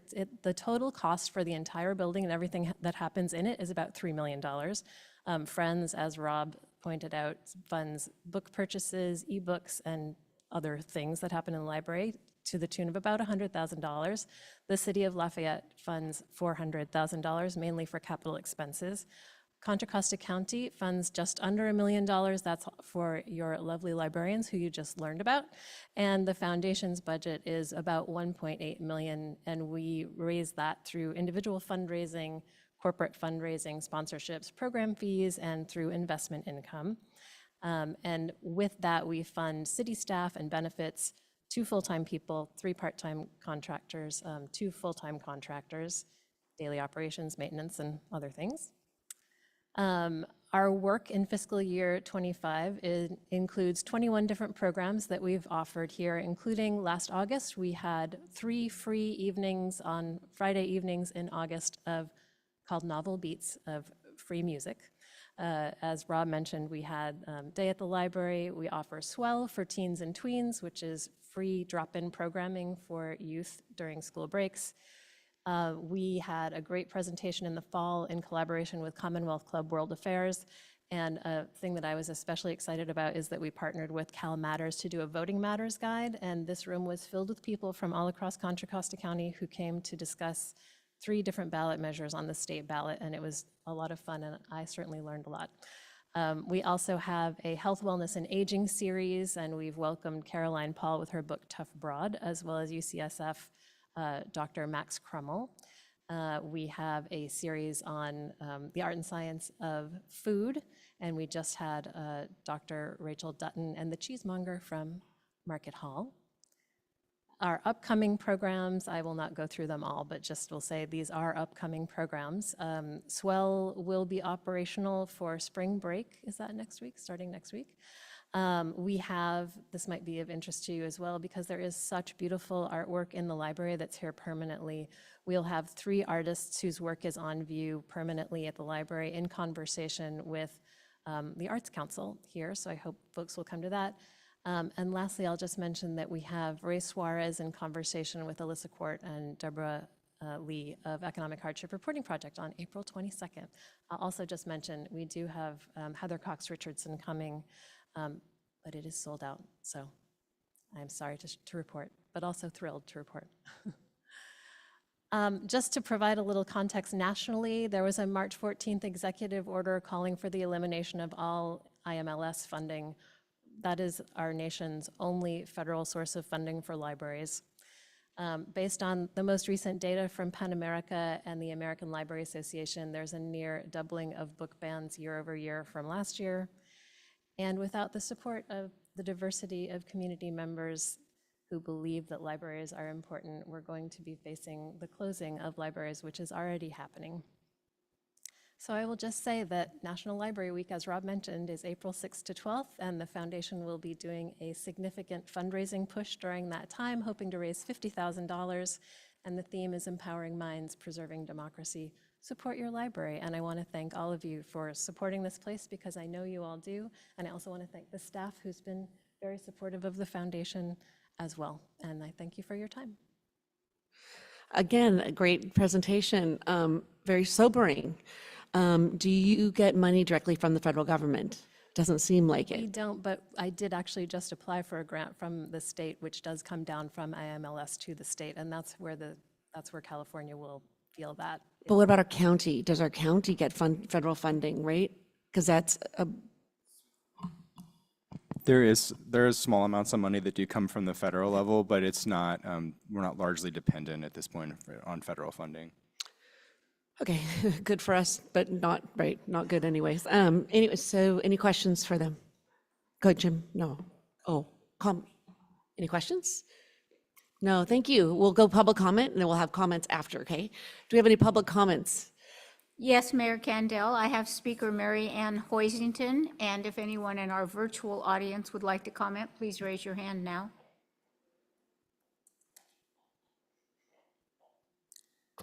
The last time, Nope. now? Yes. Last time I spoke with you, I was all grouchy, and tonight I'm going to be very positive. I've come to support these two because they just do such a good job, along with Sarah Blumenfeld, who's sitting back here, who works ever so hard too. So it's easy to support them, and the Friends of the Library are very cooperative, and they're very cooperative with us, and the whole thing over there is very pleasant. As you know, I'm your representative to the County Library Commission. I'm not sure if Mr. Cervantes knows that or not. And last Thursday, we had a meeting, and our county librarian told us that she's sending out the letters to each of the city councils to ask you how many hours you wish to pay for our library to be open. And as Carol pointed out, the county pays for 40 hours. We could have 46, 52, or 56. And in the past, you have supported us with 56 hours, and we'd love to ask you to do it again. Rob agrees that the library is well used. Our only complaint is Sunday. As far as Lafayette is concerned, Sunday afternoon was our busiest time at our library. And we can no longer have Sunday because the county cannot require its employees to work on Sunday. So we have that beautiful building sitting there. We can use it 6 days a week, and it just sits there and waits for us on the 7th day. And I think there's got to be some resolution to that, because that just isn't right. I personally am resigning as your representative to the commission in June. And I've been doing it for 20 years, and so that's long enough. We need somebody younger. And the person that is applying for the position, I'm so delighted with, because she'll do a better job than I'm doing. And so I feel very comfortable that Lafayette will be well represented on the commission. Our alternate, Dorothy Walker, will still be our alternate, so she'll stay on. Thank you very much. Oh, thank you very much, Marianne. Any questions for the speaker? No. No additional comments, Mayor Candell. Great. So any comments? I just have a question following up on the Sunday. How is that Sunday program working out, the self-service Sunday? Yeah, so it's at Concord Library. It's being offered on Sundays. One has to go through an orientation program first before they're able to use the library on Sundays. Once they are, then they're able to come to the library, use their library card to swipe into the building and be able to use the services. It is limited access on terms of the services, but they're still able to gain access to the building to retrieve materials and drop off materials, so essential library services. And so how long have we been closed on Sundays? Since before the pandemic. Since before the pandemic. Is there a push to try to change that, or is there a process starting to try to change that? There's the pilot program that's in place at Concord Library is the proposed solution, or the attempt right now to look at expanding Sunday hours. Thank you. Is it getting good traction? Are people using that? It's received some use. It hasn't. We haven't seen incremental use. It's been steady, and it hasn't been.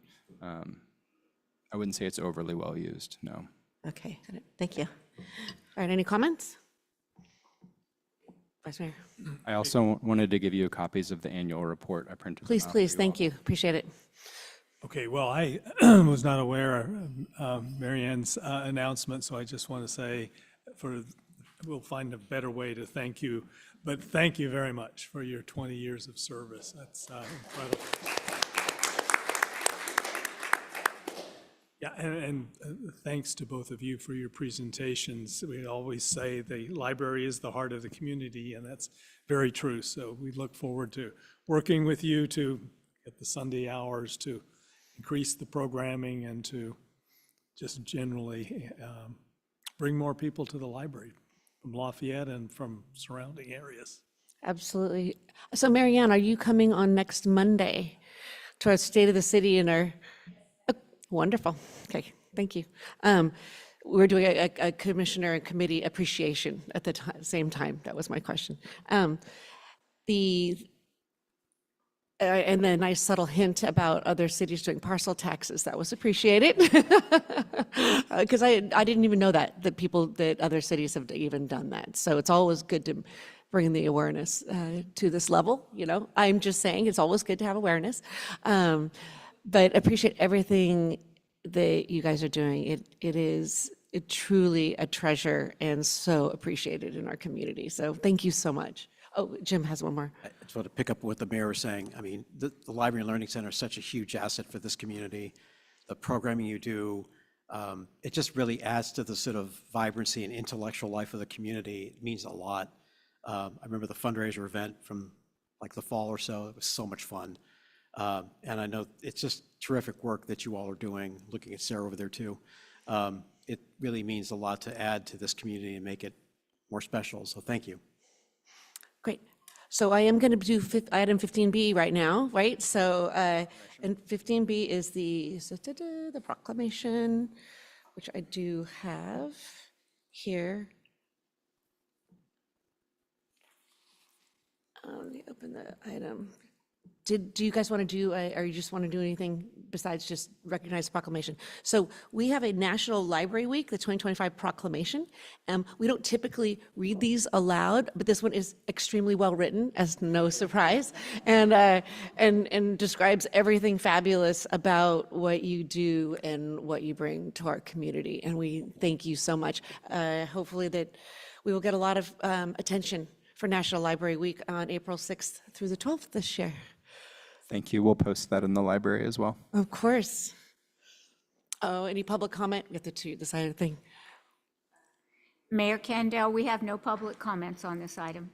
Okay, any comments from their pressure? No, thank you. What's that? I'll move to, do we need to, I think that, yeah, I should move to approve the proclamation recognizing National Library Week. I'll second. All in favor? Aye. Aye.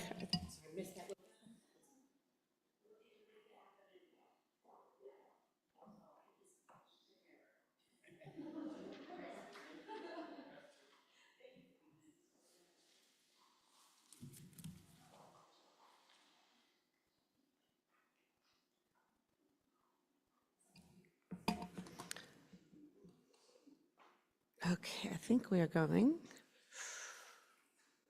All right, so staff report, no, take it back. Oh, God. So we have our consent calendar next. So does anybody want to pull something from consent? I'd like to pull item C, the annual report and the progress report on housing. Great, thank you. Do any members of the public want to pull something? I have no request, Mayor Candell. Great, all right, so do we have a vote to adopt the consent calendar minus item C? So moved? All in favor? Aye. Aye. Okay, so we will go down to, there's a lot of good stuff in there. Item old business and Narup, item 10A, city manager discussion of the EB Mud Reservoir Tower retrofit. Thank you. Thank you, Mayor. And the council liaisons are Vice Mayor Anduri and Council Member Cervantes. They may wish to add to my report. I just wanted to bring the community and the council up to date on where we stand on the shortening of the reservoir tower. Over 2 years ago, a committee of highly qualified professionals volunteered to study East Bay Mud's proposal to shorten our reservoir tower by 40 feet. And they spent countless hours reviewing technical documents, meeting with East Bay Mud and East Bay Mud's consultants. And the staff report outlines, just lists the chronology of events where every effort was made to try to work collaboratively with East Bay Mud to see if the tower could be preserved at its current height. Our technical committee found a way to do that. We also went to Sacramento to meet the Department of Safety of Dams to see if they could intervene and assist. And at the end of last year, there was no progress being made. It was clear that East Bay Mud wished to continue with design plans and construction drawings and construction in 25. And so the council directed me to send a letter to the East Bay Mud Board asking if they would hold a public meeting to solicit public input, because the concern is that not too many people are aware of this proposal to shorten the tower. In January, we received a response saying that it would not be helpful to have that additional meeting, and that East Bay Mud has spent time on this project countless years and has decided to proceed with the project.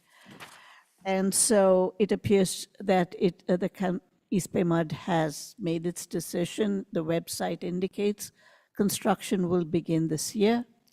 And so I'm here to seek council's directions on next steps. Great, thank you. Do we have any questions? Vice Mayor? Okay, well, what I propose is before questions on behalf of the council liaisons, I would just, in order to focus discussion, give, in effect, our report of what the alternatives may be, so that questions can be addressed to those as well, but also so that anyone in the public who wanted to address the council would be aware of what the range of alternatives is, rather than finding that out after they have made their comment. And which alternatives are you talking about? Well, I was going to go over those. Okay, thank you. Okay, so given where we are with East Bay Mud, we see 6 possibilities. The first is encouraging the Citizen Advisory Committee to attempt to continue discussions with East Bay Mud engineers and their consultants. And our view is that this is a non-starter, as East Bay Mud has made it clear that they're not open to further discussion. That, of course, is a huge disappointment to us. I'll leave the editorial comment on that at that for now. Second alternative is for representatives of the city of Lafayette to attempt to continue discussions with East Bay Mud Board and management. East Bay Mud has made it clear that they're not open to further discussion, so that alternative is probably not fruitful.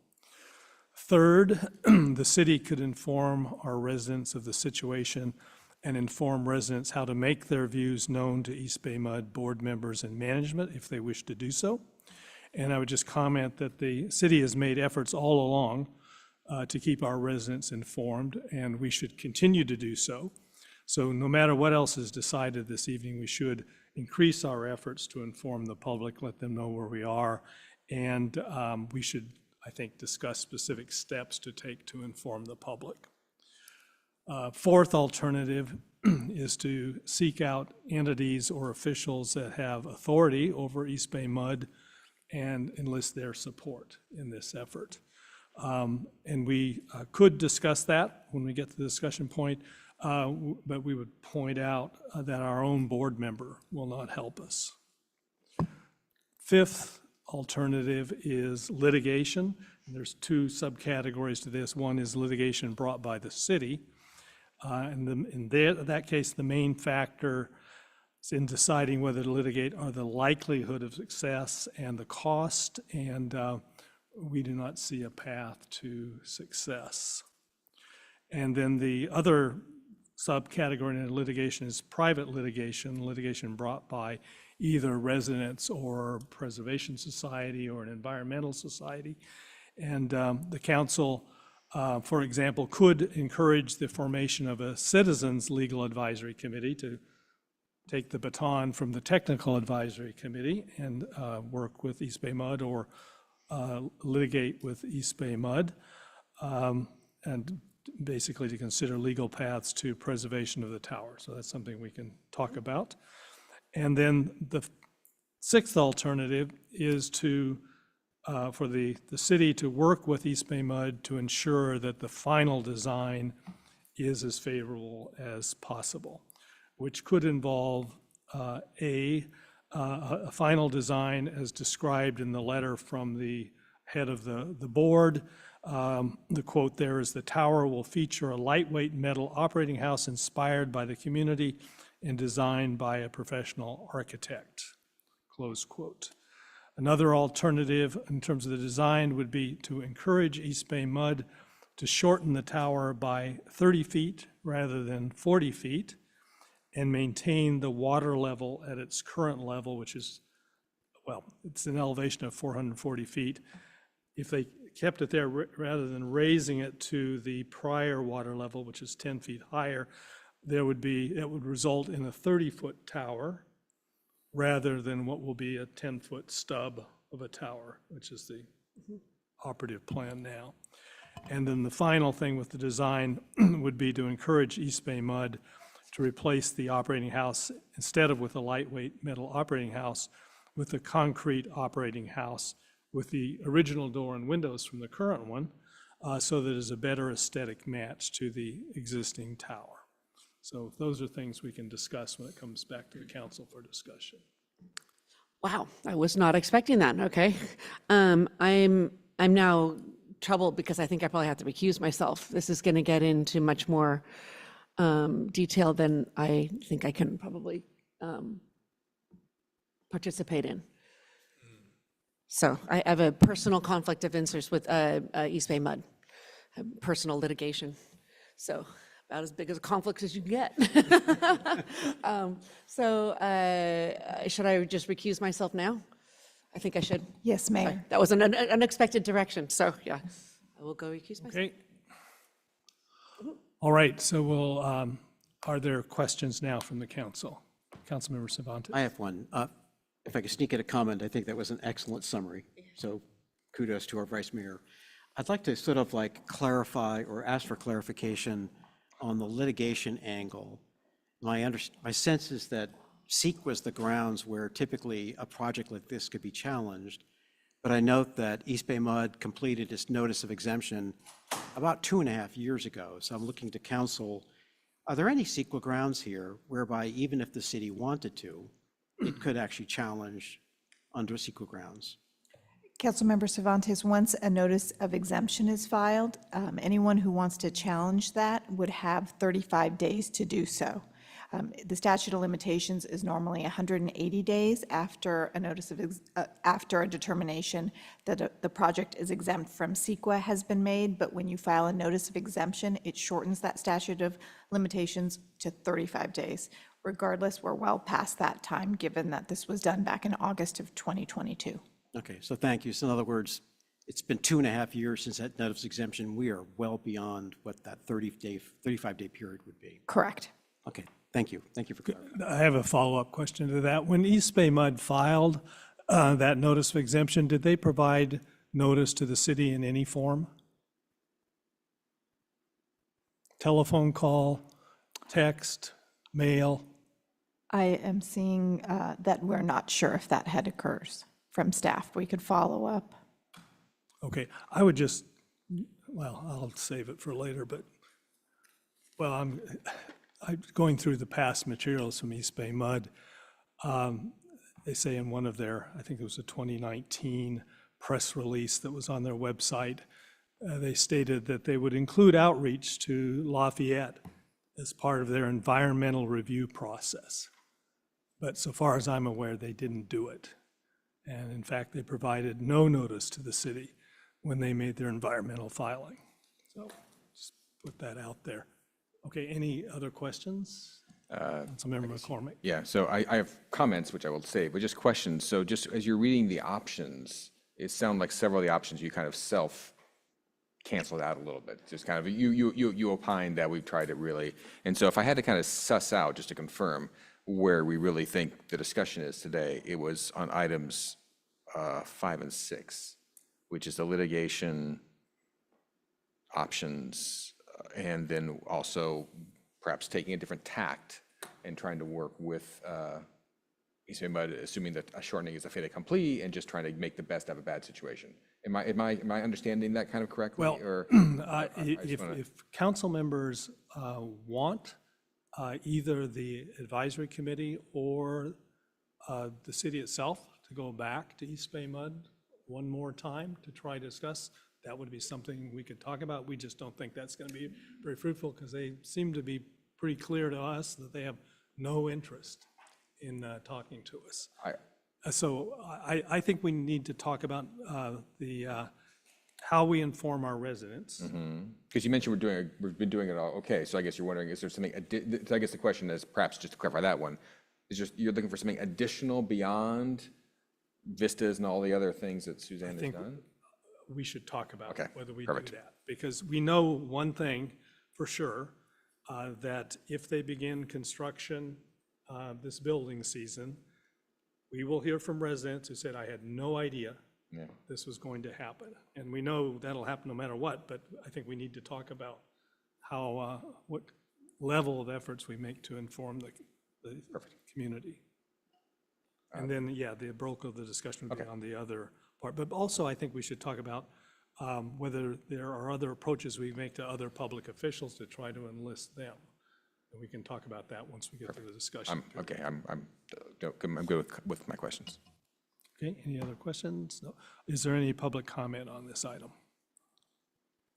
I believe David Clark would like to make a comment. And I have one hand raised in our virtual audience. Okay. David Clark, I didn't, Vice Mayor Andrea, I didn't hear in that list a political option. Maybe that's exactly what you That were was just number referring to. 3, yep. That was number 3, sorry, number 4. Seek out officials that have authority over East Bay Mud and Well, I'll be list more their- specific. We're on really good terms with Mark DeSaulnier's office, and I think we're on good terms with Rebecca Bauer-Cahan. We could expand the scope a little bit. I'm not sure exactly what they would bring to the table, but it might be worth approaching one or the other of them. And then perhaps the county board of supervisors, and maybe that's, again, it's just, I think that's probably an option worth at least considering.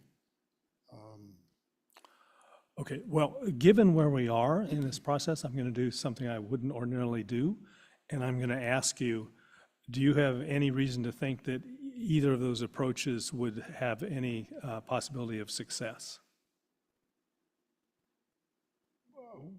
We got a check for $900,000 from DeSaulnier's office. I mean, there's some history there.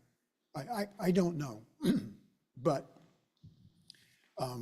it would seem to be fairly straightforward to reach out to them. No, I don't. It just seemed like a good idea to me. I mean, I'm not holding on to something that I'm not telling you about in terms of what's on either one of their agendas. Okay, thank you.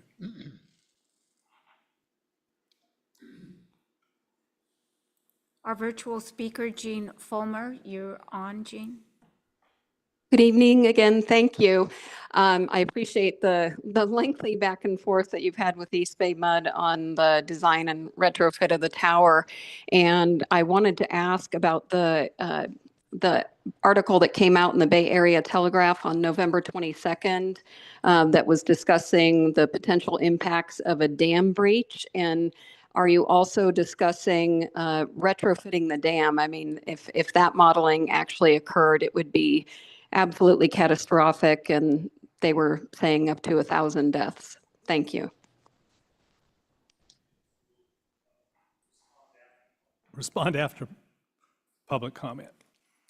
No additional speakers, Vice Mayor Nduri. Okay, well, we'll respond now. I'll ask Councilmember Cervantes if he would like to respond to that. I can give that one. On the dam breach question, the inundation from a failure of the Lafayette Reservoir Dam is something identified in the safety element. I remember going through that when I was on the GPAC. We have information on our website on that. It would be rather, I won't say rather severe, it'd be very severe if that actually happened. During the process of the safety element, there was reach out to East Bay Mud. They represented that the dam itself was in good enough shape so that they didn't deem that to be a risk. I'm newer to this with respect to the tower and the implications of a failure of the tower in the event of, like, say, a 6.5 fault, rupture of the Hayward Fault. They've represented that there could be significant problems if the tower failed and water cascaded into the tubes. But Vice Mayor Anduri, I think you've got a longer history with that one, but that's the point that the East Bay Mud has kept on coming back to, that they're concerned about seismic risks with respect to the tower and a potential failure during an earthquake or after an earthquake. Yeah, one way to respond to that is that the Division of Safety of Dams has 2 separate evaluation criteria for dams. One of them relates to, irrespective of the condition of the dam, what would happen if it were to fail. And we are, I think, a very high, but that's only because there is a community in the path of the dam. It has nothing to do with the quality of the dam. And then the second rating is for the status of the dam. They have 4 categories. Lafayette's is rated fair, which is the second category. And the reason it's in the fair category is because of the seismic concern about the tower and how that would impact the conduits. But I would note, and I'm looking for, and I probably won't find in my pile of papers, until we started these discussions, East Bay Mud was fairly consistent in posting on their websites and in other materials that we were perfectly safe. There was nothing that could happen because we're a small reservoir with a small catchment area. And if there were any problem with overflow, they could bring in pumps and they could pump it out. So I'll just leave it at that. I will say one of the comments that we got from one of the members of the Technical Advisory Committee just recently, we were talking about these alternatives, and he has one sentence. He happens to be in the room tonight. There's one sentence in his email to me that I think captures the whole essence of East Bay Mud. He said, all along, they have done nothing but refute our comments and suggestions with misinformation and conflicting statements, all while using fear tactics to garner public support. So I think that characterizes what's been happening. Okay, so to follow up on Ms. Fulmer's question, we do not expect there will be 30 feet of water coming through downtown Lafayette. And I would echo, there's other things to worry about in the community. I don't think this is one of them. And just to be clear on that, I don't want to create an impression that, we should be in fear of being under 30 feet of water, because that's the understanding that we have. Okay, so we can proceed with the alternatives if you like and see. That makes sense. Well, you can just take them 1 through 6 and just kind of discuss them and decide if we want. That's probably the best way to do it. Just be sure we're as complete as possible. Okay, so our recommendation with respect to the first is we thank the Technical Advisory Committee for all the work that they've done. It's just been an incredible civic exercise and incredible volunteering of time. Again, to find that in Lafayette we had this level of expertise was wonderful, and to have it applied, and we thought that would, if it had been received in good faith, we expected a different outcome. But given the way it's been received, I don't think we should ask anything further from our Technical Advisory Committee. I concur with that. I think it's been terrific, but I think we're kind of beyond that. We're not going to be we're not going to win any decision with facts one way or the other at this point. Okay, and then second, in terms of the city of Lafayette, either through the city manager, council members, unified council, I don't think we're going to have, East Bay Mud has made it pretty clear they have no interest in talking further. So, I think we- Ask a clarification. You mentioned earlier that our own East Bay Mud representative is not working with this, but she's updated everything, and we've had that conversation that she isn't forwarding it any further. Just want to confirm. Okay. Yeah, well, I think she was at the last. She was here. council I didn't know if there was any made other it pretty discussions. clear, Okay. yeah. Okay. And if I could, the letter, the January 9th letter from the President Pro Tem of the East Bay Mud Board is about clear as clear could be. You don't need to read between the lines. And you've got a unified board there that's determined what they think is the appropriate course of action. I mean, this debate we've had with them on that over better part of, 2 years or so? But they seem very clear on that. So I take them at face value on that. And, they have a board like we have a city council, and they are unified in that approach. So that's just, I think, a given. And they've made it very clear what their stance is. Okay. Yeah, and again, you can look at that letter, and you can look at the misstatements in that letter, and you can consider, should we go back and say, but you've got the facts wrong? For example, there's a statement, the concepts proposed by the committee were thoroughly evaluated by our consultant and found to be infeasible. DSOD reached a similar conclusion, which was shared with the city at the August 7th meeting between DSOD and the city. That's flat out wrong.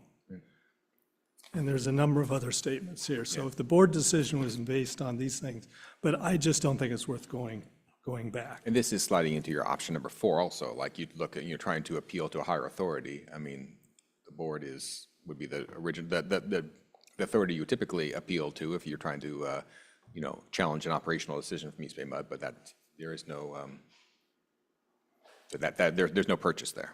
Yeah, let's skip over 3, which I think once we've discussed the alternatives, then we can talk about how we communicate with our residents. Yeah, and if I could, with respect, I mean, East Bay Mud, it's a separate independently elected board. There's no other jurisdiction that has oversight on them, so the County Board of Supervisors, actually they span 2 counties. All these other entities that are out there, they don't affect rate setting for East Bay Mud. They're responsible for their own domain, so to speak. And, we may disagree on facts related to the tower itself, but they've said that they're concerned about structural integrity and they have a plan to address it, and they're going with their plan. Okay, so the 4th alternative is seek out entities, officials that have authority of East Bay Mud and enlist their support. And I think we should just pass on that one. I think that's a non-starter. Okay. Let me ask, is there any merit, though, to addressing the misinformation in the letter? Because even as we talk to residents, and if they, hear this is in public format, they see the letter, if we don't correct those. That's a good point. I think when we talk about number 3, the how and why we do communication, we should come back to that, I would think. That's very important. Okay. All right, and then 5 is litigation. Again, the 2 parts with respect to the city becoming involved. Does any council member want to consider that further? I do not want to consider that further. If I could chime in, I've only been on the city council for just a few months, but I'm frankly kind of amazed by the amount of litigation the city faces and the potential money that could be outflowing from that, not just for cases themselves, but to pay the attorneys. In my mind, it's like on the litigation front, given what our council said, it's like I feel like we're holding a pair of 2s in our hand against someone with a full house. I just don't think that's a good match to be in.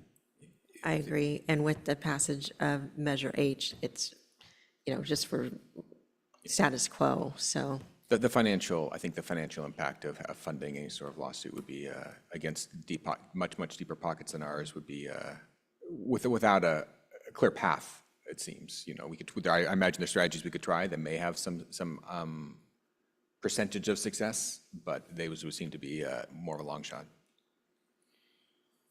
Okay, which brings us then to private So Vice Mayor, litigation. I'm curious, your opinion on that. On the city? Yeah, I'm just kind of. No, I don't think. Okay, I just wanted to get. Okay, so the next alternative is private litigation. And of course, any citizen, any group of citizens, any organization can bring suit. And when we discuss how we inform the residents where we are, we can make it known that that's still a possibility for somebody to bring an action. A question to be discussed would be how active should the committee be in encouraging that, if at all. We were very fortunate with respect to the technical advisory committee that Gordon Chung stepped forward and then worked to bring the committee together. So far, no one has stepped forward to lead a litigation effort. It could be that once it's become known that that's one of the last alternatives, that may happen. But anyone have a view as to whether the city should be more proactive on that? I am frankly not comfortable with that. To me, it feels like if we've made our call that litigation is not appropriate, I don't see how we encourage other people to do that in our stead. I would agree. Would we stand in the way? Probably not, but I think active encouragement seems a different. Yeah, it's like, in America, it's like your God-given right to sue, and people could do that.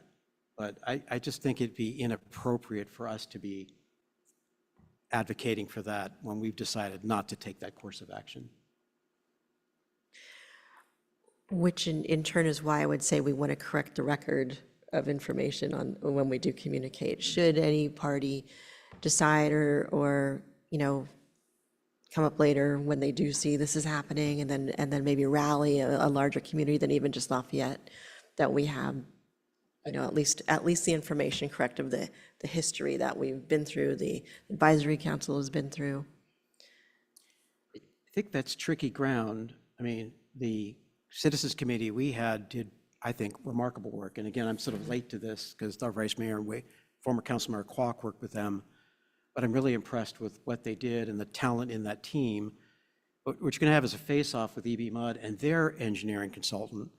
You know, for those of us who didn't major in engineering college, I mean, people like me, I admit I'm in over my head on that one. So it's like, we'll have debates between engineers on topics that are really kind of, I don't know, at a different level than most of us are probably wanting to deal with. So I know we have, fortunately, the resource of our Citizens Committee. So if someone wanted to take an action, they could. They have people who know what they're talking about.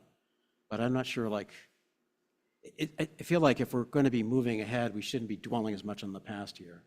Let's just figure out a good course of action for the future and move ahead on that. That would be. I agree. I just think the record should be correct, is all. The information should be factual. The only difficulty with that, it would take a long list of corrections if we were to go through Even just addressing the not letter. just this letter, but Yeah. their website. It would just be. That I would leave for discovery later, but I think just this is a letter directed to us where there's misinformation I could see responding to.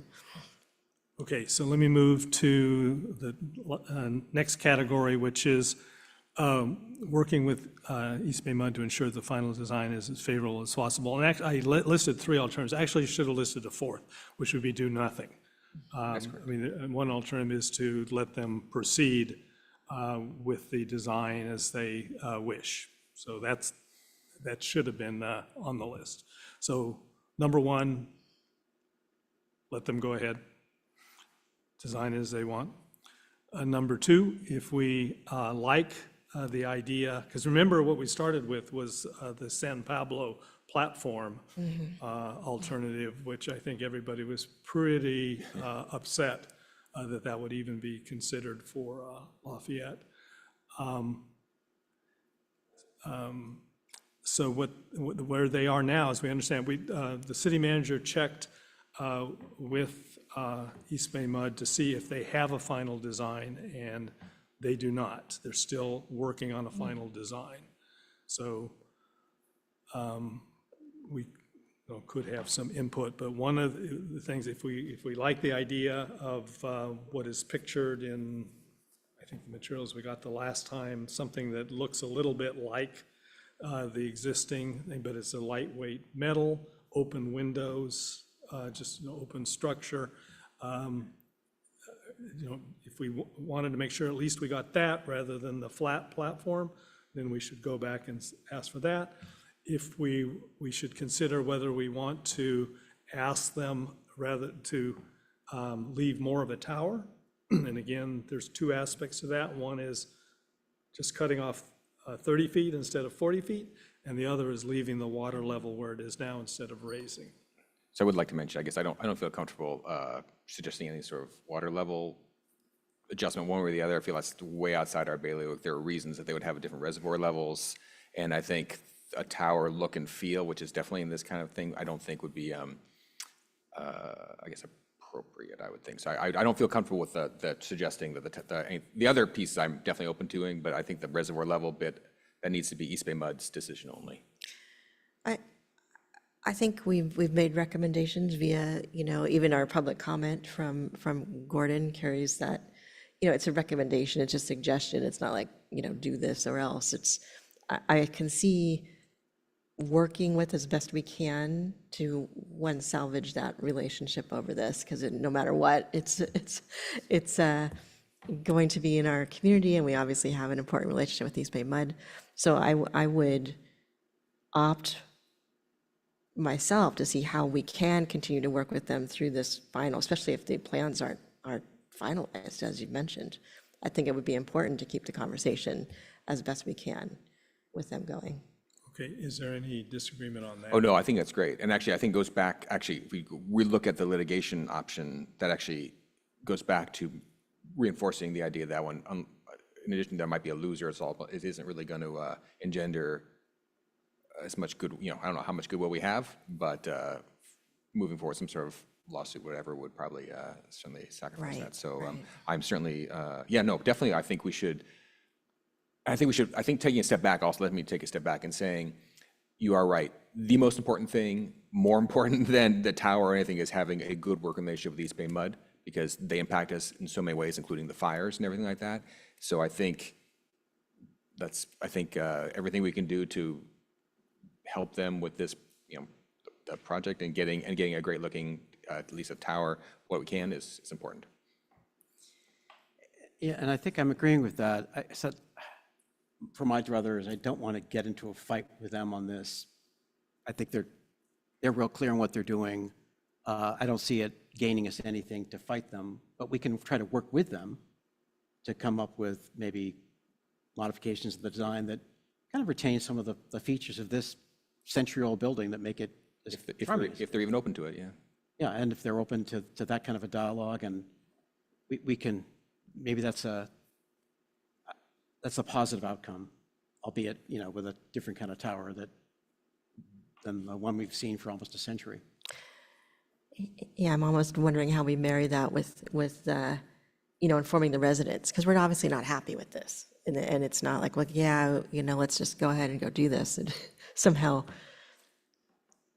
No, I think we could do, I think, so I think Vice Mayor Indira's point was completely correct. I think no matter, despite our efforts so far, I imagine if we did some sort of survey, scientific, we'd find a large percentage have no idea this is happening. So I think we just do need to let people know so they can potentially, if they want to direct comments to East Bay Mud, they should.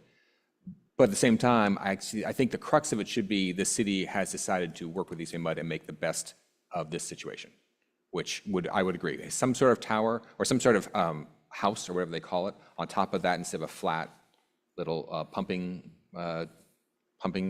surface would be a step in that direction. And, I wonder if one way to do that is I was struck by we have these expert structural engineers who happen to live in our community.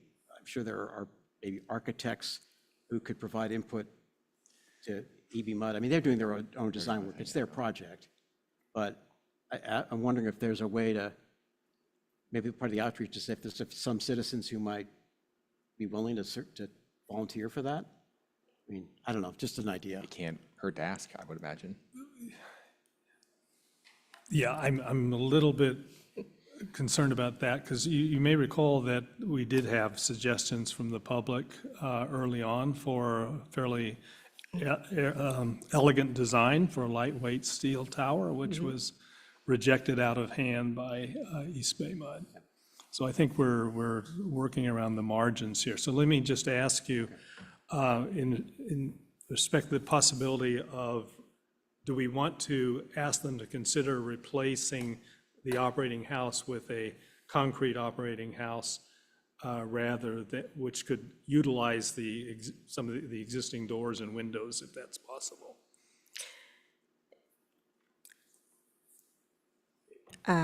Well, wasn't that part of the issue, though, the weight of the concrete or the materials itself? Are we? I've had input from at least 2 members of the Technical Advisory Committee who think the weight should not be an issue. Oh, okay. Then if that's the case, yeah, I could see us asking to keep as close as possible to the form factor that it is now using, and that makes sense, yeah. But that would mean, because I think there was and again, I have no idea where things stand right now, especially if we can't see an existing design, so it's hard to, but there was some sort of thing of having like a lightweight metal tower that had the, like a homage or whatever to the existing one. I'm not sure if. Yeah, that's their. Right, that's they their, understand to be their current we design. hope, right, we hope that's the current design. It's hard to say without actually seeing that closely to know what it would look like, I guess, to say. But I think that's fair to ask, yeah.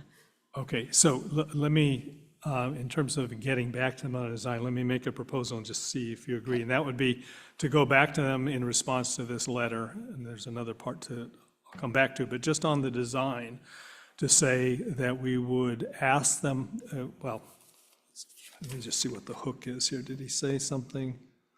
Remain committed to collaborating with the city. Okay, so that we'd like, we obviously have an interest in what the tower looks like, and we'd like them to consider replacing the house with a concrete replica that possibly could use the doors and windows from the existing so that we have a better aesthetic match and preserve as much of history as possible. We also asked them to consider lowering it 30 feet instead of 40 feet. And then we say, but at a minimum, we ask you to do a replica operating house similar to what was shown in the last design that we saw. That is great. I approve. That was a great sequence of prioritization. Okay, I think that is a good formula there. Yeah. okay. All right, so City Manager Savatsa, would you? Okay. All right, so now let's move to informing the public and what we do to let them know. Question for you. Have we done a Vistas article on this? I'm pretty sure it's been, no? Okay, well, Vistas may not be timely. Well, I know that was my second question. My first question was, have we ever done anything on it? And then I was going to ask if the timing would work, because my thought is we may need some sort of mailer to everybody. It's the only way to actually hit. But I just want to find out if Vistas would happen to work, because that would be a nice approach.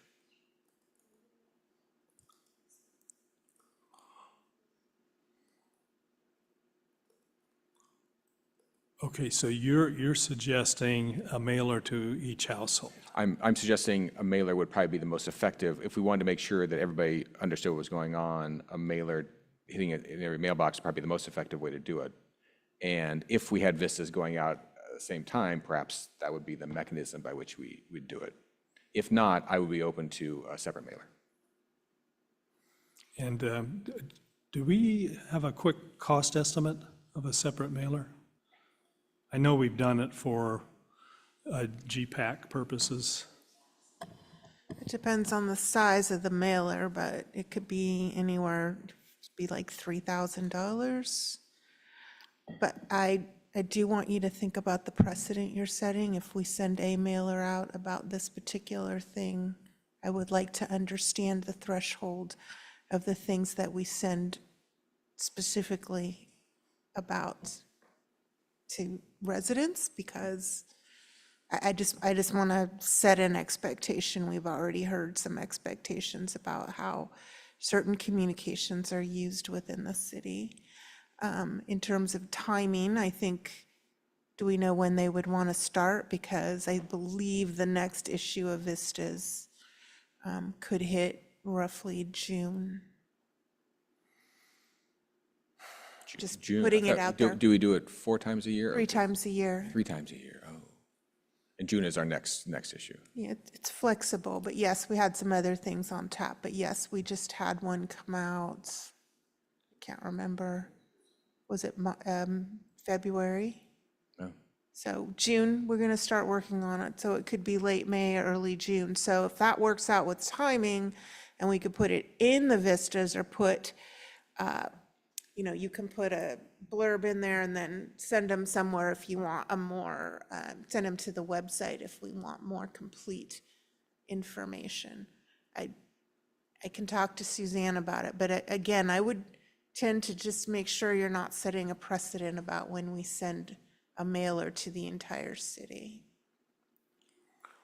Let's come back to that issue. What other methods of communication? I mean, obviously, the weekly roundup. Social media.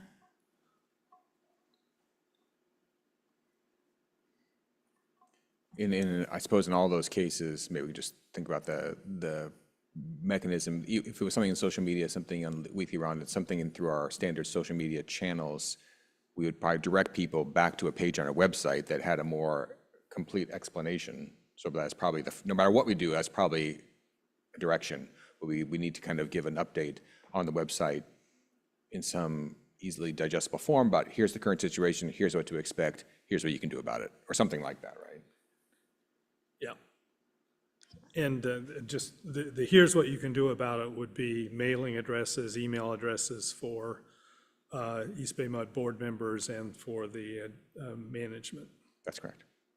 That is what you can do about it. That's what, that would be our, just exercise your right as a, they are represented by their East Bay Mud Board of Directors, so they could. I mean, you can start the communications, it doesn't all have to necessarily hit at one time. We could do, obviously, the roundup anytime. We can do social media anytime and more than once.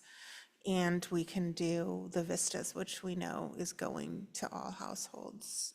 Right, Mike? The East Bay Mud website at the moment says construction is scheduled to begin in spring of 2025. Yeah, which is really surprising considering they don't have a final design. Right.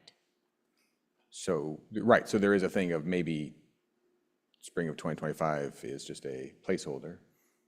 Because without a final design, I mean, I don't know how, a construction project of this magnitude without a completed design seems. Well, actually, City Manager Swatza, when they said no final design, did they mean of the operating thing or the entire project?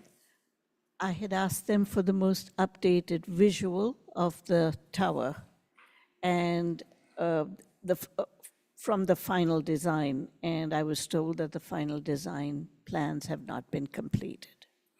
Okay, so, I mean, they could proceed with demolition, which would be the end of the 99% of the match for us. Yeah, that's for sure. I think obviously it's critical to get a real timeline from them, because that drives, I think, the outreach that we would be doing. And I mean, that's critical, and also getting a sense from, the GM at East Bay Mud, are they open to reducing the height by the 30, not 40, and, the concrete top and all these different things. I mean, if it's all dismissed out of hand, then. Question for our representatives, is it worth reconvening with our board member? We are. Are you, and actually engaging her as an ally in this next phase? Like, say, we understand we're at some sort of impasse on this side. We've decided to move into a more collaborative direction on this thing. Yeah. Can you help us? I think that's I've reached out to her. We were trying to set up something. She's away right now, but I think if we take it in the vein where, look, we're not going to fight here. We're not going to litigate. We'd like to work together to make this as appealing a project as we can for people who enjoy the reservoir. I think that might find a. Right, because I'm just thinking that's kind of a parallel path, right? I mean, I think having staff work with East Bay Mud staff is one path, but I think having us at the political representative level trying to establish the relationship as well would be terrific. Yeah. Yeah. Because I think they know, and she knows, that there's other issues that we would really want to collaborate with them on with respect to fire hydrants and water storage and so on. Those are important for us. Hey, but in terms of timing of the message, I don't see any reason to wait for that first message that goes out. In fact, I think it's important to get a message out there because I don't think we have widely publicized the January 9th letter. We have not. Yeah, so I think we need to, basically the message is we got this letter, we discussed it, we don't see what we can do. If you want to, as public, make your feelings known, here's where you comment. We will continue to try to discuss with East Bay Mud the design of the shortened tower. And then as we get more information from them, if they basically come back to our letter and say, we don't want to hear from you anymore about what you think about what the tower looks like, then in an updated communication, we can say, oops, they don't want to talk about the look of the tower. So, if you want to talk to them about that, here's where you contact them. would we plan on referring them to the letter? Because once you do read the letter, it's very similar tactic. It's that fear thing, it's the safety thing when it maybe it's missed. Yeah. So if you do that, then it'll be harder for maybe that groundswell of maybe people who might want to oppose this to say, oh, yeah, I'm just saying we might want to, again, just briefly point to, here's what we disagree with. So at least that's out there. Whether that be in another letter, that if that's the letter that's going out, we refute these points, but we do want to work with you going forward, just so it's there. Yep, we could, the communication that goes to them asking about the design, we could say, okay, we got your January 9th letter. We're sorry that you're taking this position. We think that there's some misrepresentations and misstatements in your letter. But that, just want you to know, we don't accept these, but, here we are. You're taking this position. We don't have much choice. We want to work with you on the design to have as good a design as possible for people who use the reservoir. And then post that. That's not going to go, that would be on the website. Yeah. So anyone who links can see that. Yeah, I think that would be well. Yeah, I think that's fair. Yeah. Okay. So perhaps, I guess I can withdraw the idea of a mailer, I guess, for the moment. Well, see, until the mailer. Because I think it goes back to the, I'm sorry, I don't mean to interrupt you, but I think it goes back to the timing. If we actually had the timing, that we got, if we knew demo was really going to happen in July or August, then our vistas, it makes total sense. So it's like without the construction timing, it's hard to know whether we already have a vehicle, because vistas is so well done, I think, well read, it is the correct vehicle, versus if the construction timeline's sooner, then it's not the correct vehicle. Yeah. Well, but even if they get the Vista in June, they're not going to start demolition until July, that's too late. It's going to be too late. If people just learn about it from the Vistas, it's going to be too late to provide design input. That's right. To just take the counter thing. So if it was in Roundup, social media, I guess the daily is not really the right thing, but the Roundup or that, would that be sufficient? Is that like enough of a down payment?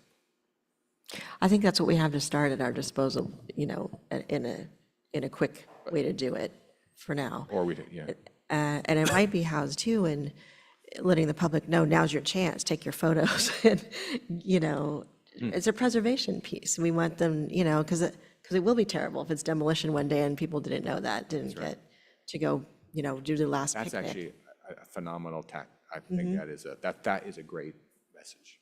Because it's part of a lot of people's, history and Are the memories. logos of a lot Lafayette. of organizations in town. So one way to position it. So interesting. With that approach, then, I'm cognizant of Tracy's, caution about about what we choose to spend. But this is a good point. It would be criminal if somebody who goes to the reservoir once a month or once every 2 months doesn't have a chance to say goodbye, right? So I think I may have missed something here. So you're saying we should do the mailer to get it out there so people know? Because if you didn't say it, I would say it. Because I'm just concerned, I think we need to let people know now. And I understand the question about the precedent, but think about what we've used mailers for to date. There were quite a few mailers that went out with respect to the general plan that didn't impact people as personally as what's going to happen at the reservoir. I can see that, because it's an icon. No matter what people say, it's a community icon. So it would be good to alert people to that point. If that's, we just have to be careful of that expense on it on the other side. But one mailer, it makes sense. Right, especially what it could be. I mean, there's I guess the staff can figure out whether it's just a large postcard with effectively a thing with a pointer to the website, or how much you put in the mailer, if it's more like in form of vistas with a bunch of data. I mean, that's kind of a conversation which I suppose staff could We can figure out.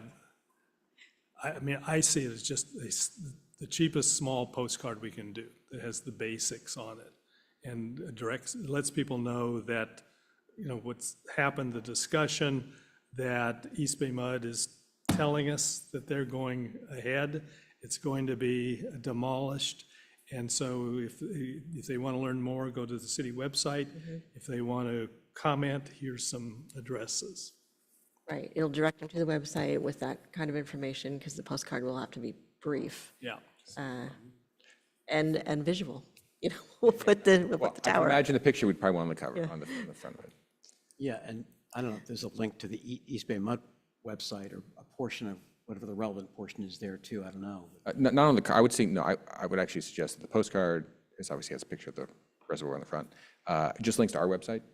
And then from there, we could link to the appropriate ones. I think we want to keep it very simple, single QR code, just the kind of a brief summary, no misunderstanding about where you would go. I would just augment a little bit then. So if we're going to do a postcard, I would say not the cheapest, which is probably a 3.5 by 5. I think you want something at least a 6 by 9 or some sort of, at least something that's going to be stand out in the mailbox. But, you know, I agree, a postcard-ish kind of thing.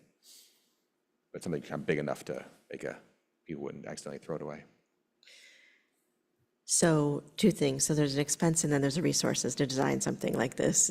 So I ask staff to come back with that. So, I mean, if were we just going to say, let's do it, like, because we'll need to approve this. Well, if the council were to give direction to proceed, how is it something that could be done? Yeah, I think the first thing is to identify the timeline, because we're working in the dark here. I don't know when they're going to break ground. Spring is already here, so. Right. So understanding that, we need to go back and work with Suzanne on a postcard. And if you give us direction, we will do it. I think it's, maybe we can work with the subcommittee that's been working on the project to get the details down on what that postcard should say. I think that will be helpful to staff. Okay, that sounds fine. Yeah. Yeah, again, in terms of timeline, I think the critical thing on the timeline is they're going to demolish the tower. And the sooner that our residents know about that, the better. Yeah, one point that I want to make is way back in '23, when we started having those discussions, if you recall, East Bay Mud was going to have a public meeting, and we asked them to hold that public meeting till we got more information. East Bay Mud has not had a public meeting since then on this project. It just strikes me that it's not part of their schedule. Just wanted to throw that out. Well, we invited them to join us for a public. We did. And so we can say that in the letter, and they declined. Yeah. I mean, I think that's part of why we're doing this, because they basically said, no, no, we don't need to hear from you anymore. Yeah. You can tell I'm a little bit. No, yeah. So we have a couple different tacks we're taking. There's going to be a meeting, hopefully with the liaisons and our board member. We will. Are we just sending a letter back to East Bay Mud? Yes. Okay, we're sending a letter back to East Bay Mud, and then we will look at creating the postcard to inform our public. If East Bay Mud's not informing the public, we need to. And then we will include it in all our social media as soon as possible. Right. Right, Because really the first thing is we need that webpage. right, and we'll need that That's webpage, actually, that'll be that's almost a another, gating factor unless yeah. we have something to Yeah. point with We'll need the that. most up-to-date information. We need that first thing, and then we can kind of get the social media thing. Because I think to Vice Mayor's point, it's like, given the only thing we've got to go on is spring. It's spring right now. Right. So as far as it can happen almost at any time. So we need to Yeah, and I would hope that, and, you know, history served me correct, this happened very much with a program that was aimed at removing trees. Once people got information, there was a groundswell of people coming together to try to say, hey, what is a better alternative? So there is, I think it's really important to inform the public, because that's when we can get that, maybe that resident turnout, not only in Lafayette, but the larger community that uses the reservoir. Fortunately, I think those people are not going to know. Yeah, they are. We can only affect Lafayette residents, so there's going to be a lot of people from outside Lafayette that love the reservoir, they're going to be Yeah. surprised. Okay, so do we need any clarification on any points? I just want to, there are 4 takeaways. First, create the web page, and also find out what the schedule is. 2, the liaisons will be meeting with the board member. 3, we send a letter to East Bay Mud outlining the points that you previously discussed. And 5, we will send a postcard after the web page has been set up, informing our residents about the shortening of the tower. We'll also use social media and other forms of communication to get the word out.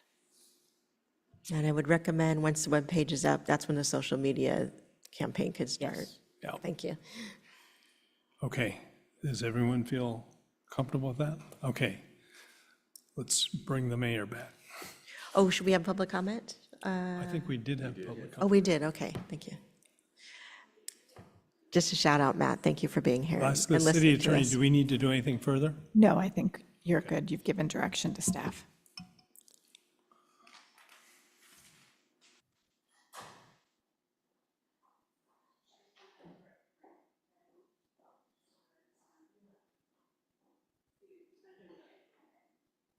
All right, we'll take a 5-minute break. Thank you.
So we're ready.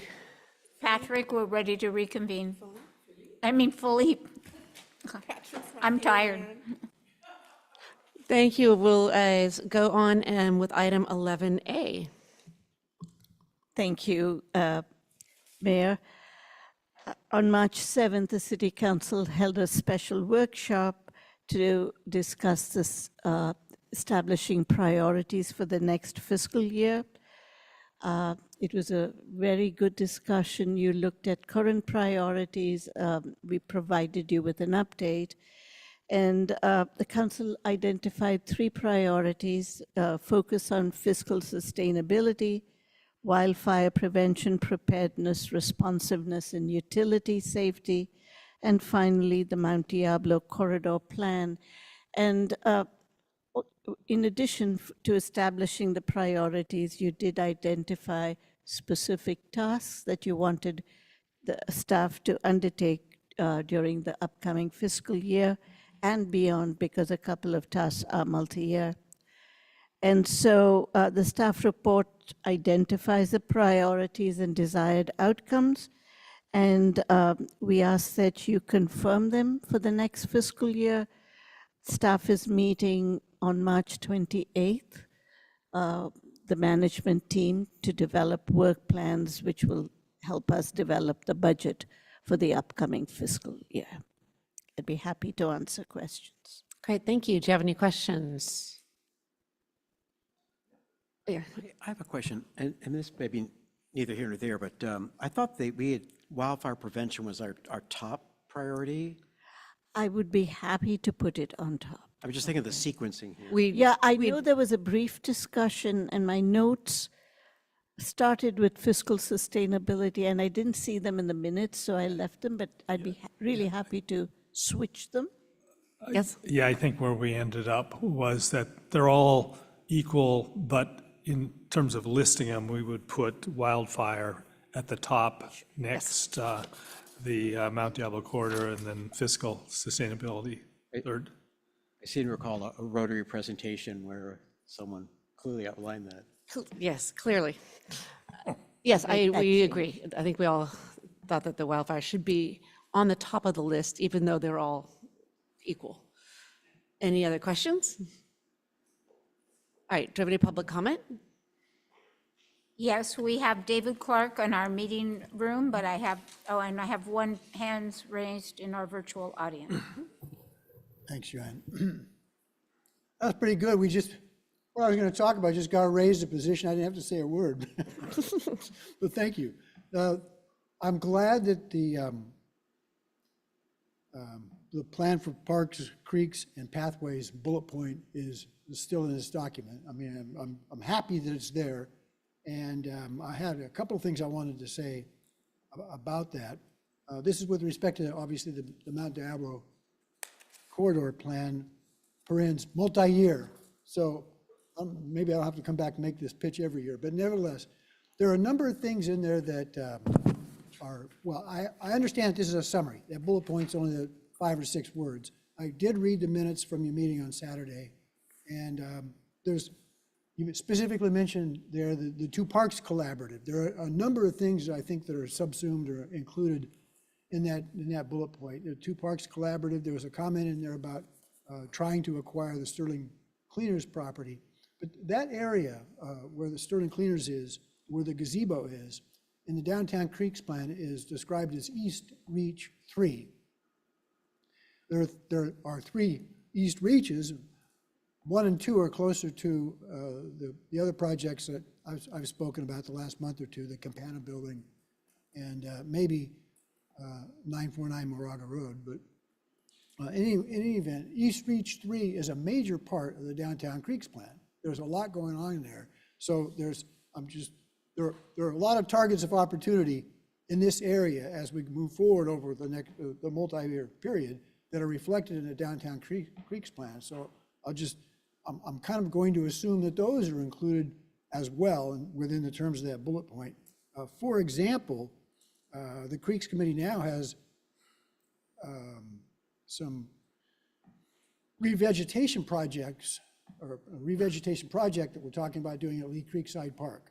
East Bay The East Bay Regional Parks District, as you know, is that trail on the, above the washed out portion across from Lee Creekside Park is going to come hopefully to fruition in the next year or two. There's a bridge that East Bay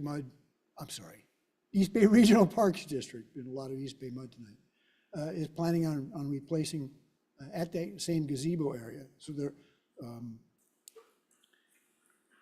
what else am I missing? There are a lot of projects that are going on there, and I'm happy that this is on the plan, and I look forward to hopefully developing some of those projects that are anticipated in the Downtown Creeks plan in that area as we move forward. So thank you.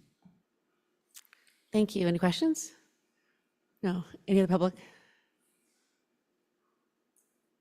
Rob Lavoie, you are on.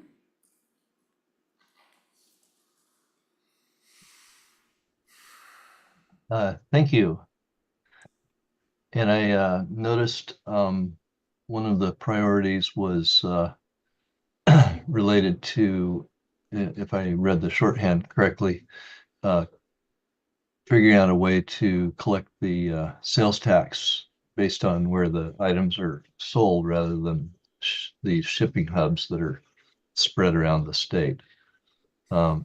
So I just wanted to comment and see if there's some way that we can work with, find out the other cities, like perhaps large cities, like maybe Oakland, that aren't getting a significant portion of revenue and would be motivated to get that based on their budgetary needs.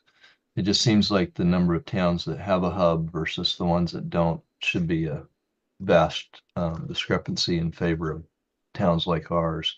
And so it shouldn't be very hard to get a coalition put together and put the lobbying force in place to get this thing changed. I think initially it was a compromise when California started forcing outside online retailers to collect sales tax. And they probably protested and said, you know, we can't figure out how to allocate it to all these cities and counties. But that was a long time ago, and the software tools are now available. And I'm sure just about everybody that sells online uses these software tools to automatically allocate the sales tax correctly. So I think it's a change that the time has come, and we need to, you know, form a coalition and get this done. Great, thank you. Any more speakers? Grace Dixon, you're on.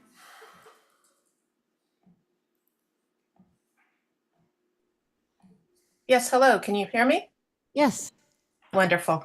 I just wanted to say thank you for the inclusion on the Mount Diablo Corridor Plan and the Two Parks Collaborative Project. I'm excited to get going. I know this isn't a point for questions, but if this could be addressed later, if there's going to be some kind of like citizen task force or something like that to get those plans going. At any rate, thank you very much. I support it, and I'm super excited to get started. All right, thank you. Mayor Kandel, there's no additional speakers. Great, thank you. I will make one comment about the Mount Diablo Corridor Plan. It used to be, we used to talk about this as the downtown plan, downtown specific plan, and we specifically changed it to the Mount Diablo Corridor Plan. So it is much more expansive and inclusive of, you know, the whole corridor. And that is exciting. And thank you for all of you guys that are supporting us looking into this. I will make a comment on the getting the sales tax back. And if I'm remembering correctly, it was our city manager that said the League of Cities was working together with lots of cities. And there is a possible plan where it might be that we get to split it. And so the cities with the distribution center get half, and the rest of us split the rest of the half. And that's what the League of Cities is actually working on. And we will be following that very closely and trying to support it as best we can. But I think it's a good idea to include the bigger cities. That makes sense, especially for Oakland, because they don't particularly get involved with the League of Cities very much. So thank you for that idea. All right, any comments, Vice Mayor? Okay, and I will promise that my comments on this section are going to be the heaviest, and they'll get lighter as we go down. But on focus on fiscal sustainability, the first one, establish the Major Citizen Oversight Committee that stands on its own. The remaining things we discussed were sort of under the rubric, as the mayor said, of preparing for next year. So I'd like to make number 2, put the city in position to consider its next financial steps by, and then I've got A, B, C, D, E, because we talked about those items. So A would be existing 2, but I would just shorten it to say, A, carrying out a capital assessment study, because that puts us in position then to consider next steps. So that's A. And then B, asking the city manager to explore additional sources of revenue, including working with other entities to advocate for changing the Bradley-Burns sales tax allocation. And then C, asking the city manager to explore additional efficiency measures, because we discussed this, and I think it's important for our residents to know we're looking at that this year. And then D, determining the amount of revenue from the new half-cent sales tax, which is something we're obviously going to do, but I think it's important for our residents to know that that's, we don't know exactly how much it's going to be, so we're not going to spend it before we know how much is there. And then finally, E, determining the impact of federal cutbacks, and just leave it at that.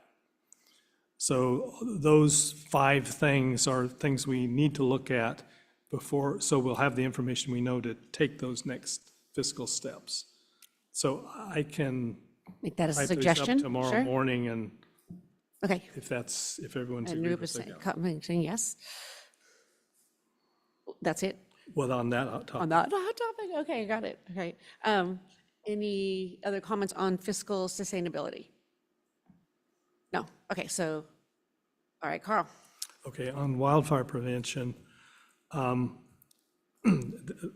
of this is style, but number 1, I don't think we want to consider holding, we want to hold town hall meetings. So number 1 would be hold town hall meetings, involve the utilities to present what they're doing for emergency preparedness. Just state, this is what we're going to do. Right. And then number 2, I know I suggested this at the meeting, but a different nuance. I would make the statement, take steps to ensure that wildfire risk is considered during the 2031-38 RENA allocation process, period. Explore collaboration with Orinda and Moraga. Because I don't want that to, we'll see if they want to go, if they don't want to go along, we're going to go on our own. Sure. I have nothing on 3. On 4, I would suggest adding and Firewise neighborhoods, because that's such an Yes, important for part sure. of what we Okay. do, to call it out. And then in 5, I was under the impression that if we didn't take it out from last year's, we kept it in, because I really feel strongly about continuing to call out, looking for methods for early detection of ignition and rapid response. So I would add to 5, I'd do it this way: work with CONFIRE and other partner agencies to find ways to reduce or suppress the risk of wildfires, including fuel reduction and shaded fire breaks, methods for detection of early ignition, and rapid response to ignition. Sure. So I'd just really like to see those in there, so we know those are top of mind. And then on number 8, just to be clear, after and insert CCTA evacuation study is completed.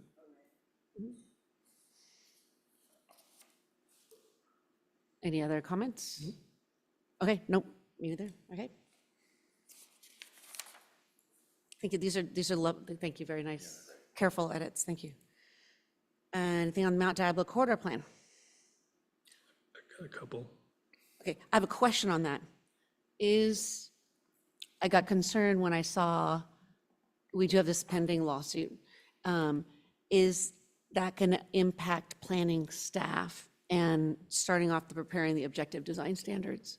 Do you think? It will? I see our planning director. See, yeah, nodding yes, his- that's what I thought. Okay, keep us informed maybe of that. Thank you. Okay, so Carl? Yeah, I don't feel strongly about this, but number one, you say prepare and adopt objective design standards for downtown buildings. And then, I don't mean this as a response to Mr. Clark and Ms. Dixon, but I'd like to move 6 ahead of 5, because again, I see 6, and change that to multimodal mobility plan for Mount Diablo. I see that as just critical. Yeah. And I'm really happy we've got the start date set for January 2026. But I'd like to move that up to 5 and. Okay. Any comments? No. Okay, so City Manager, would you like him to type those up and send them to you? I will reach out to Vice Mayor tomorrow. I need his notes. Yes. That was a lot to take in. Thank you for making those edits, because your gift with words, I think your back attorney background and being very thorough on precise words is very helpful with these things. All right, any other comments? Nope, okay, all right. So next one, public hearings. Oh, items you've, Can you Yes. confirm the priorities, please? Do you and need we'll- a movement? Oh, Okay. okay. some, I'll move to confirm the priorities for the next fiscal year as modified. A second. all in favor? Aye. Aye. Thank you. All right, now we're going back, we're removing item 9C. If you still want to, you still want to pull it, yes. It'll be, Since I've kept the planning director here all this time, I think I probably should. sounds great. And so I asked for this to be pulled because I really greatly appreciate the work the staff did to update us and, of course, the state with respect to the housing element. And I'm conscious of a couple of things, one of which is we've got 2,114 units to address in our arena plan, which is like climbing up the sheer face of Half Dome, I think. But we also have some 60-odd programs to implement the housing element. I remember going through this on the GPAC, some of which are maybe low-hanging fruit, others of which are rather extensive. And in all that, I'm conscious that we have a depleted planning staff. Moraga having picked away one of our senior staff members, you've got an open position for a long period of time. Undoubtedly, will be time spent on this other pending litigation. So the question I had was like, is there a game plan here to at least address the program side of this, acknowledging that with respect to units under the RENA program, we don't control the financial markets, we don't control the construction markets, we don't control tariffs that might increase construction costs further. So I'll put that to the side, but on the program side, given what the department's contending with, is there a plan to get it done or get a lot done so we can show good faith effort to HCD at some point in the future? Thank you for the question. And yes, I think you have framed it quite well. Notwithstanding the fact that the state has not yet gotten back to us on the housing element, which was submitted 50 some odd days ago. When's the timeline? Is it 60 days? It is 60 days. Okay, thank you. We did not expect it would take 60 days, given that there were 2 items that were outstanding. One was to readopt the housing element, which you did in December, and the second was to adopt the zoning necessary to upzone and so with those 2 items very clearly done, we expected it would be turned around more quickly. We checked in after 45 days or so and were informed that our second reviewer has moved on to other opportunities. And so we now have a third reviewer who has performed a preliminary review and the supervisor is currently reviewing that. They did note that they do have 60 days and will be getting back to us within the 60 days. So we expect that this week, by Friday.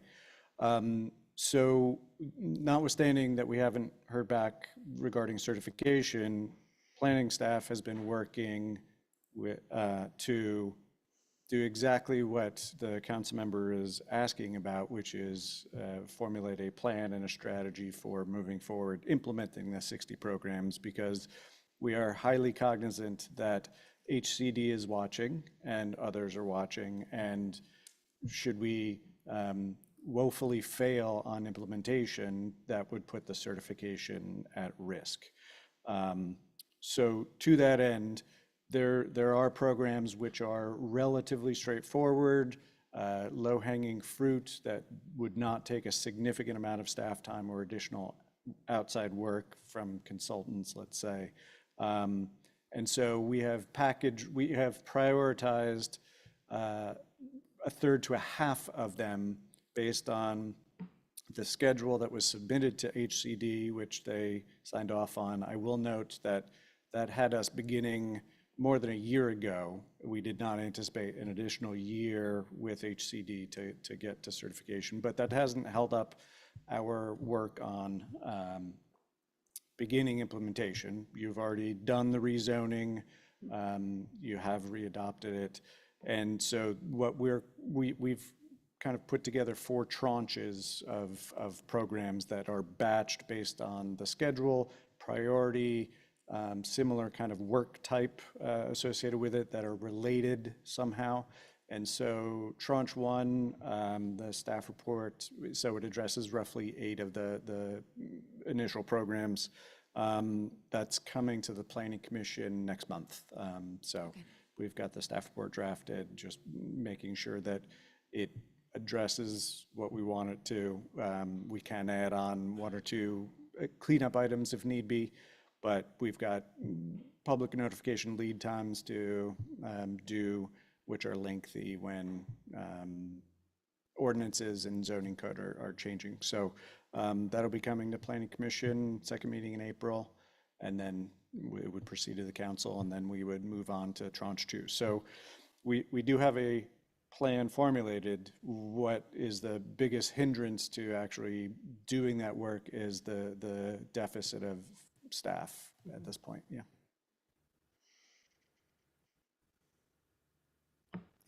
And I appreciate that. I mean, getting a critical mass of projects done, given the resources we don't have, seemed like an issue, because I think we'd want to show good faith performance with respect to what we said we would do.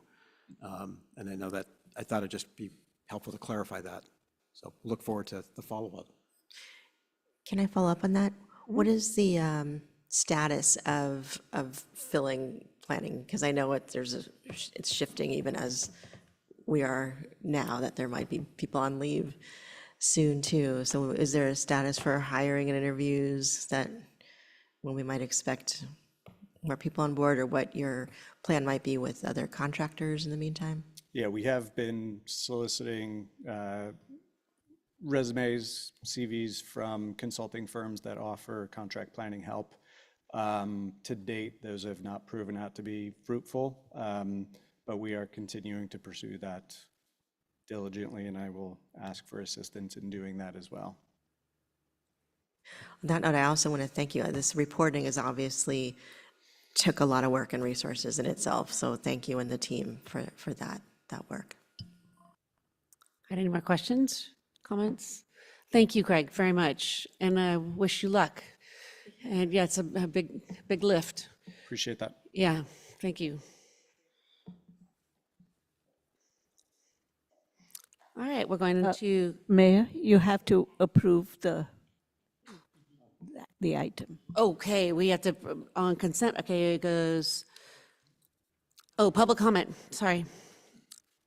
The mayor's taking public comments on item 9C, and Mayor Kendall, I have no speaker slips, and I have no hands raised in our virtual audience. Great. Do we have a motion to approve and direct staff to submit the annual progress report to HCD? I'll move. All in favor? Aye. Aye. Thank you. All right, so council and commission reports.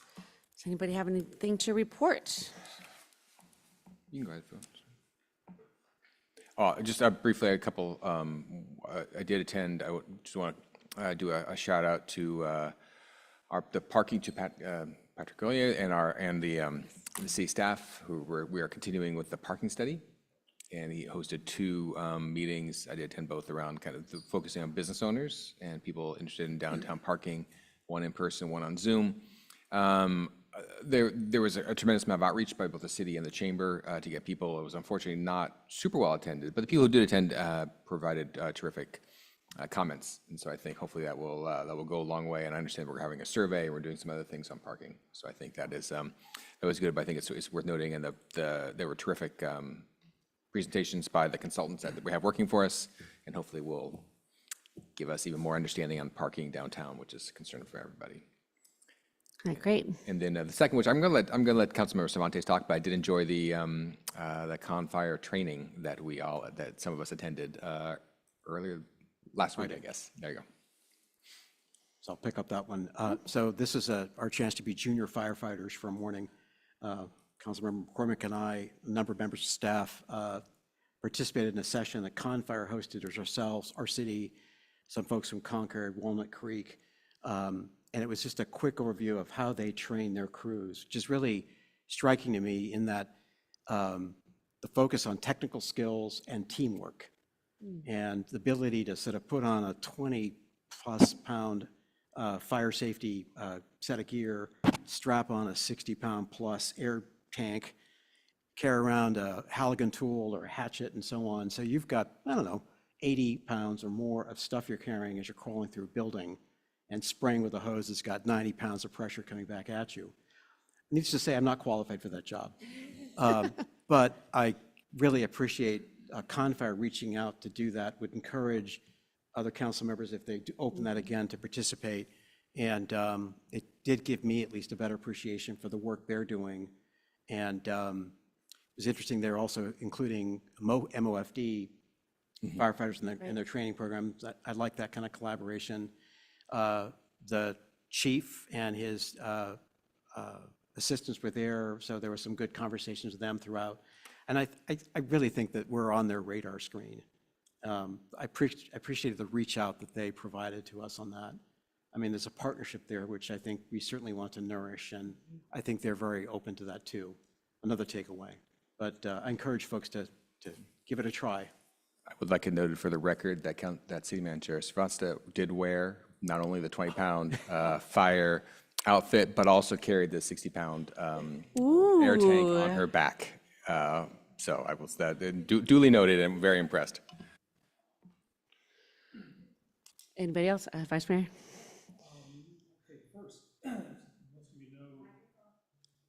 Thank you. About this time of year, Meals on Wheels reaches out and invites mayors, vice mayors to go around with the volunteers who distribute meals. I did that last week, and it's just a reminder of the diversity of the community, the needs in the community. It really brings it home, what we're trying to do in terms of what the city needs to do in terms of helping its older adults remain in their home. And it's also a reminder of what a great organization Meals on Wheels is. So whatever we can do to support them, I think we should. I attended the March 12th presentation on public art in Lafayette here in the library. There was a full house and a great presentation by Janice Peacock on the Lafayette Public Art Collection. Also attended last week the first Coffee with the Cops at Papillon, which was a great idea. It was well attended, and both by members of the police department and the public. Very, very good. And then I wasn't the only one there. In fact, I got there late for the Transgender Day of Visibility observance at the Plaza, which was, I thought, a really Right now, joy. tonight, right? Yes, at Great, 6 o'clock yes. today, or 4:30 to 6. That was very good. And then just congratulations from the Lafayette City Council to the St. Mary's basketball team on an incredible season. They came a little bit short in the last game, but wow, for a college of that size in this area to be one of the top 20 teams in the country, that's tremendous. Go Gales. Absolutely. Thank you. And then I presented it to the Rotary last week, and that was very great. That's a terrific group of people in our community. They do a lot for our community. So it was nice to hear what they're doing, and then also answer questions for them about how the city's doing. All right, anything else? All right, that is it. Thank you. All right, so committee bills of local importance, item 14B. Is Casey on, or you just want to do it here? I think he, Okay. yeah, I thought, in the interest of time, perhaps I could do a quick walkthrough and then see if there's questions that he might answer. Does that make sense? Sure. Yeah, anything to be quick. Yeah. Okay, yes, I understand. Maybe it's just, I'll preface this where we had our second meeting of the Legislative Committee. Our consultant from Casey Elliott from Townsend Public Affairs was there along with the city manager. And I'd say that you're seeing maybe the tip of the iceberg here with these bills. There's like 50+ bills that Townsend is sort of like monitoring, all of which are kind of moving through committee at different points. I think one of the themes here is that where we can work with, say, the League of Cities or other entities to sort of amplify our voice, we're doing that. You'll see the League shows up in some of these items. We're aware of the bills that they're supporting. And, as referenced earlier with respect to the sales tax allocation methodology, it's something that's kind of a League initiative that we're sort of like working or cooperating with them on that. With respect to the bills, I could just do a quick walkthrough. I guess we have a vote for each one of these. Or we can adopt them all together, either way. Okay, maybe we'll adopt all Yeah. together. Got it. So the first one, and maybe I'll just do a quick outline, see if there's questions, and we'll move from there. AB1, which basically mandates that the State Department of Insurance, before January 30 of 2030, January 1 of 2030, and every 5 years thereafter, modifies or updates its regulations with respect to home hardening, which seems like a kind of a clear thing that makes sense to do. The statute as proposed would do that. I will make a note, the Townsend analysis talks about how it might improve the availability of insurance. I'm frankly kind of skeptical about that, but it's still, we think, a good idea, which is why we've got that presented to the council. Should I move on, or? Is that sufficient? We're good? Okay. Okay, great. Go ahead. The next item was AB 259, another, this is creates an alternative to the Brown Act where it extends going forward the ability to sort of, for individuals to zoom in, so to speak, if they're not available to make a meeting. It eliminates the sunsets in the existing legislation. So that seemed like a pretty straightforward proposition now that we're in the 2020s. Move on. AB 1456 was fire-related, but it basically modifies CEQA so that there is a brush clearing effort. You don't have to go through CEQA for that. Right now, the legislation is drafted is for very high fire severity zones, which would be a benefit to Orinda Moraga, but not very much for Lafayette. So we asked our Townsend consultant if that could be expanded to high fire zones as well, given the change in methodology or the way that CAL FIRE presents it, and they're working on that. And then the last bill is SB 456, which exempts from the contractor state license law a muralist who produce a mural where they don't have a contractor's license, which I gather may not impact us on projects we have, but it creates greater opportunities for muralists so they don't have to have a contractor's license to do a mural. So that's the package. Great. So Casey, if you're on there, if you have anything to add, if you could raise your hand. Casey, I've allowed you to speak if you'd like to add something. Yes. Yes, good evening. Nothing much to add. Happy to take any questions as it relates to those measures. I believe the council member did a great job in outlining those, and obviously we'll be communicating the city's positions once they're adopted to members of the legislature as well as your representatives. Great, thank you. Do I have any questions? All right, so it's 14B, for the other item 5, is that, okay, it shows on the staff report as part of this legislative update, but then in the actual agenda for the meeting, it's a separate item. But I guess we could do all those together. Just to receive and file, it's for Okay, so we can do them all information together. purpose. Okay, great. A quick Yeah, go ahead. question, a quick point. I know there were several emails that we got from the public referring to a couple of bills, and you mentioned, I just don't know if that's worth a comment. I think that is worth a comment. So, Casey, I don't know if you saw them. SB 79 and SB was a 607 were bills that you mentioned during our ledge meeting. And you were saying that like by the time you got our draft agenda out, they had basically been pretty much changed, which is why we didn't consider them at our meeting. Do you have any updates on that? And then if they're going to come to our next meeting, which is in April? Yes, happy to comment on those two measures. As you noted at the beginning of session, measures are being introduced and amended at rapid fire pace, given the timing of the needing to post and prepare materials for the committee. Needed a little bit more time to do some due diligence and some research on some of those measures that have been recently amended. So anticipate bringing those before the legislative committee at the next meeting. Just kind of a timing issue on this time. Thank you. All right. Okay, so we're ready for the legislative update then. A receive and file. Okay. Casey, did you want to make any comments on that? Out of brevity, for respect for everyone's time, I would just note that the state legislature is beginning their bill process, starting to move through the first policy committee in the first house. The legislative process will continue through to the fall as we start moving through committees. On a state budget perspective, the legislature is starting to look at various priorities within that they want to incorporate it into the state budget. Those will start being reflected in informational hearings over the next couple of weeks, culminating with the May revision from the governor, which is out in early May.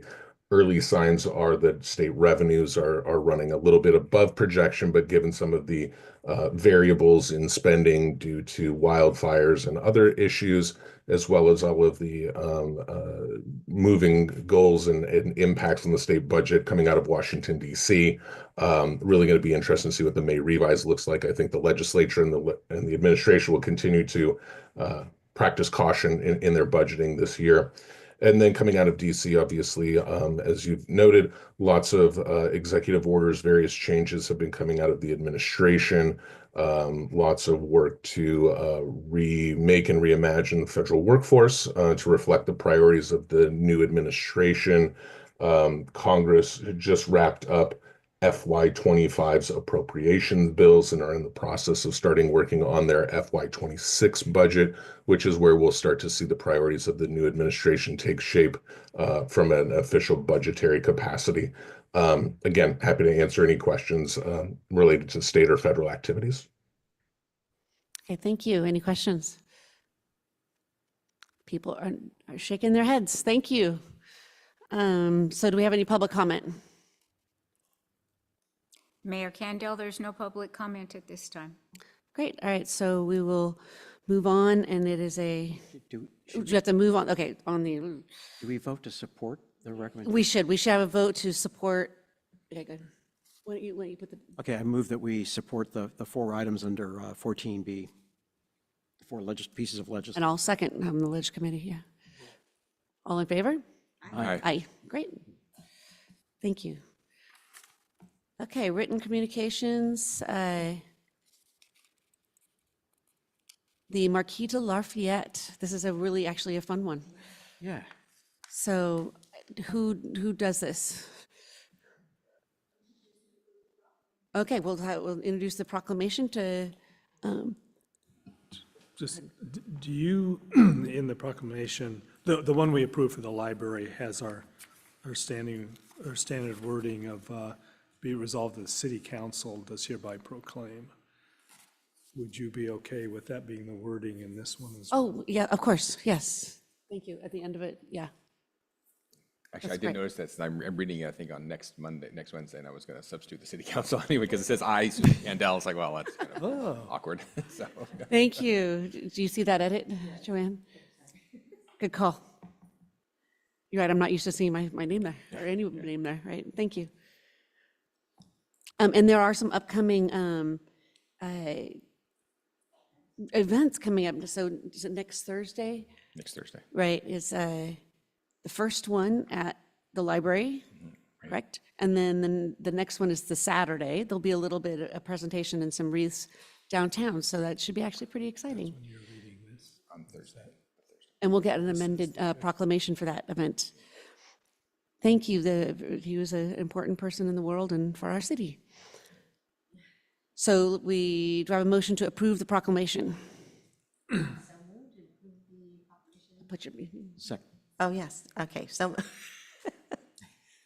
we have a motion and a second, all in favor? Aye. Aye. Great, and so 15B was already voted on. And then, so 15C is to accept Ruth McCann's resignation and thank her for 19-plus years of volunteer service on the Senior Services Commission. Does anybody want to comment? Yes. Yeah. Well, once again, I mean, we recognized Ruth's service last year when she was given the Don Jenkins Service Award by Lomrinda Village. It's just an incredible record of service to the city, not just on the Senior Service Commission, but everything she's done to make things better for senior adults in our city, easier to stay in their homes, all the things that she's done. So I don't know if she's going to be there on Monday. Are we inviting? Probably. Okay, thank you. Yeah, I don't know if there's, I guess I'd like to do something Special. special. I don't know what it would be, though, if she's not going to be coming to the meeting. And we did give her try the to encourage proclamation her. when she came to the meeting Right, 2 years ago. and that's true. So I guess we just send her our thanks for 19 years. Yes. Sounds great. Any other comments? Any public comment? No comments. Okay, all right, so thank you. We'll accept her resignation.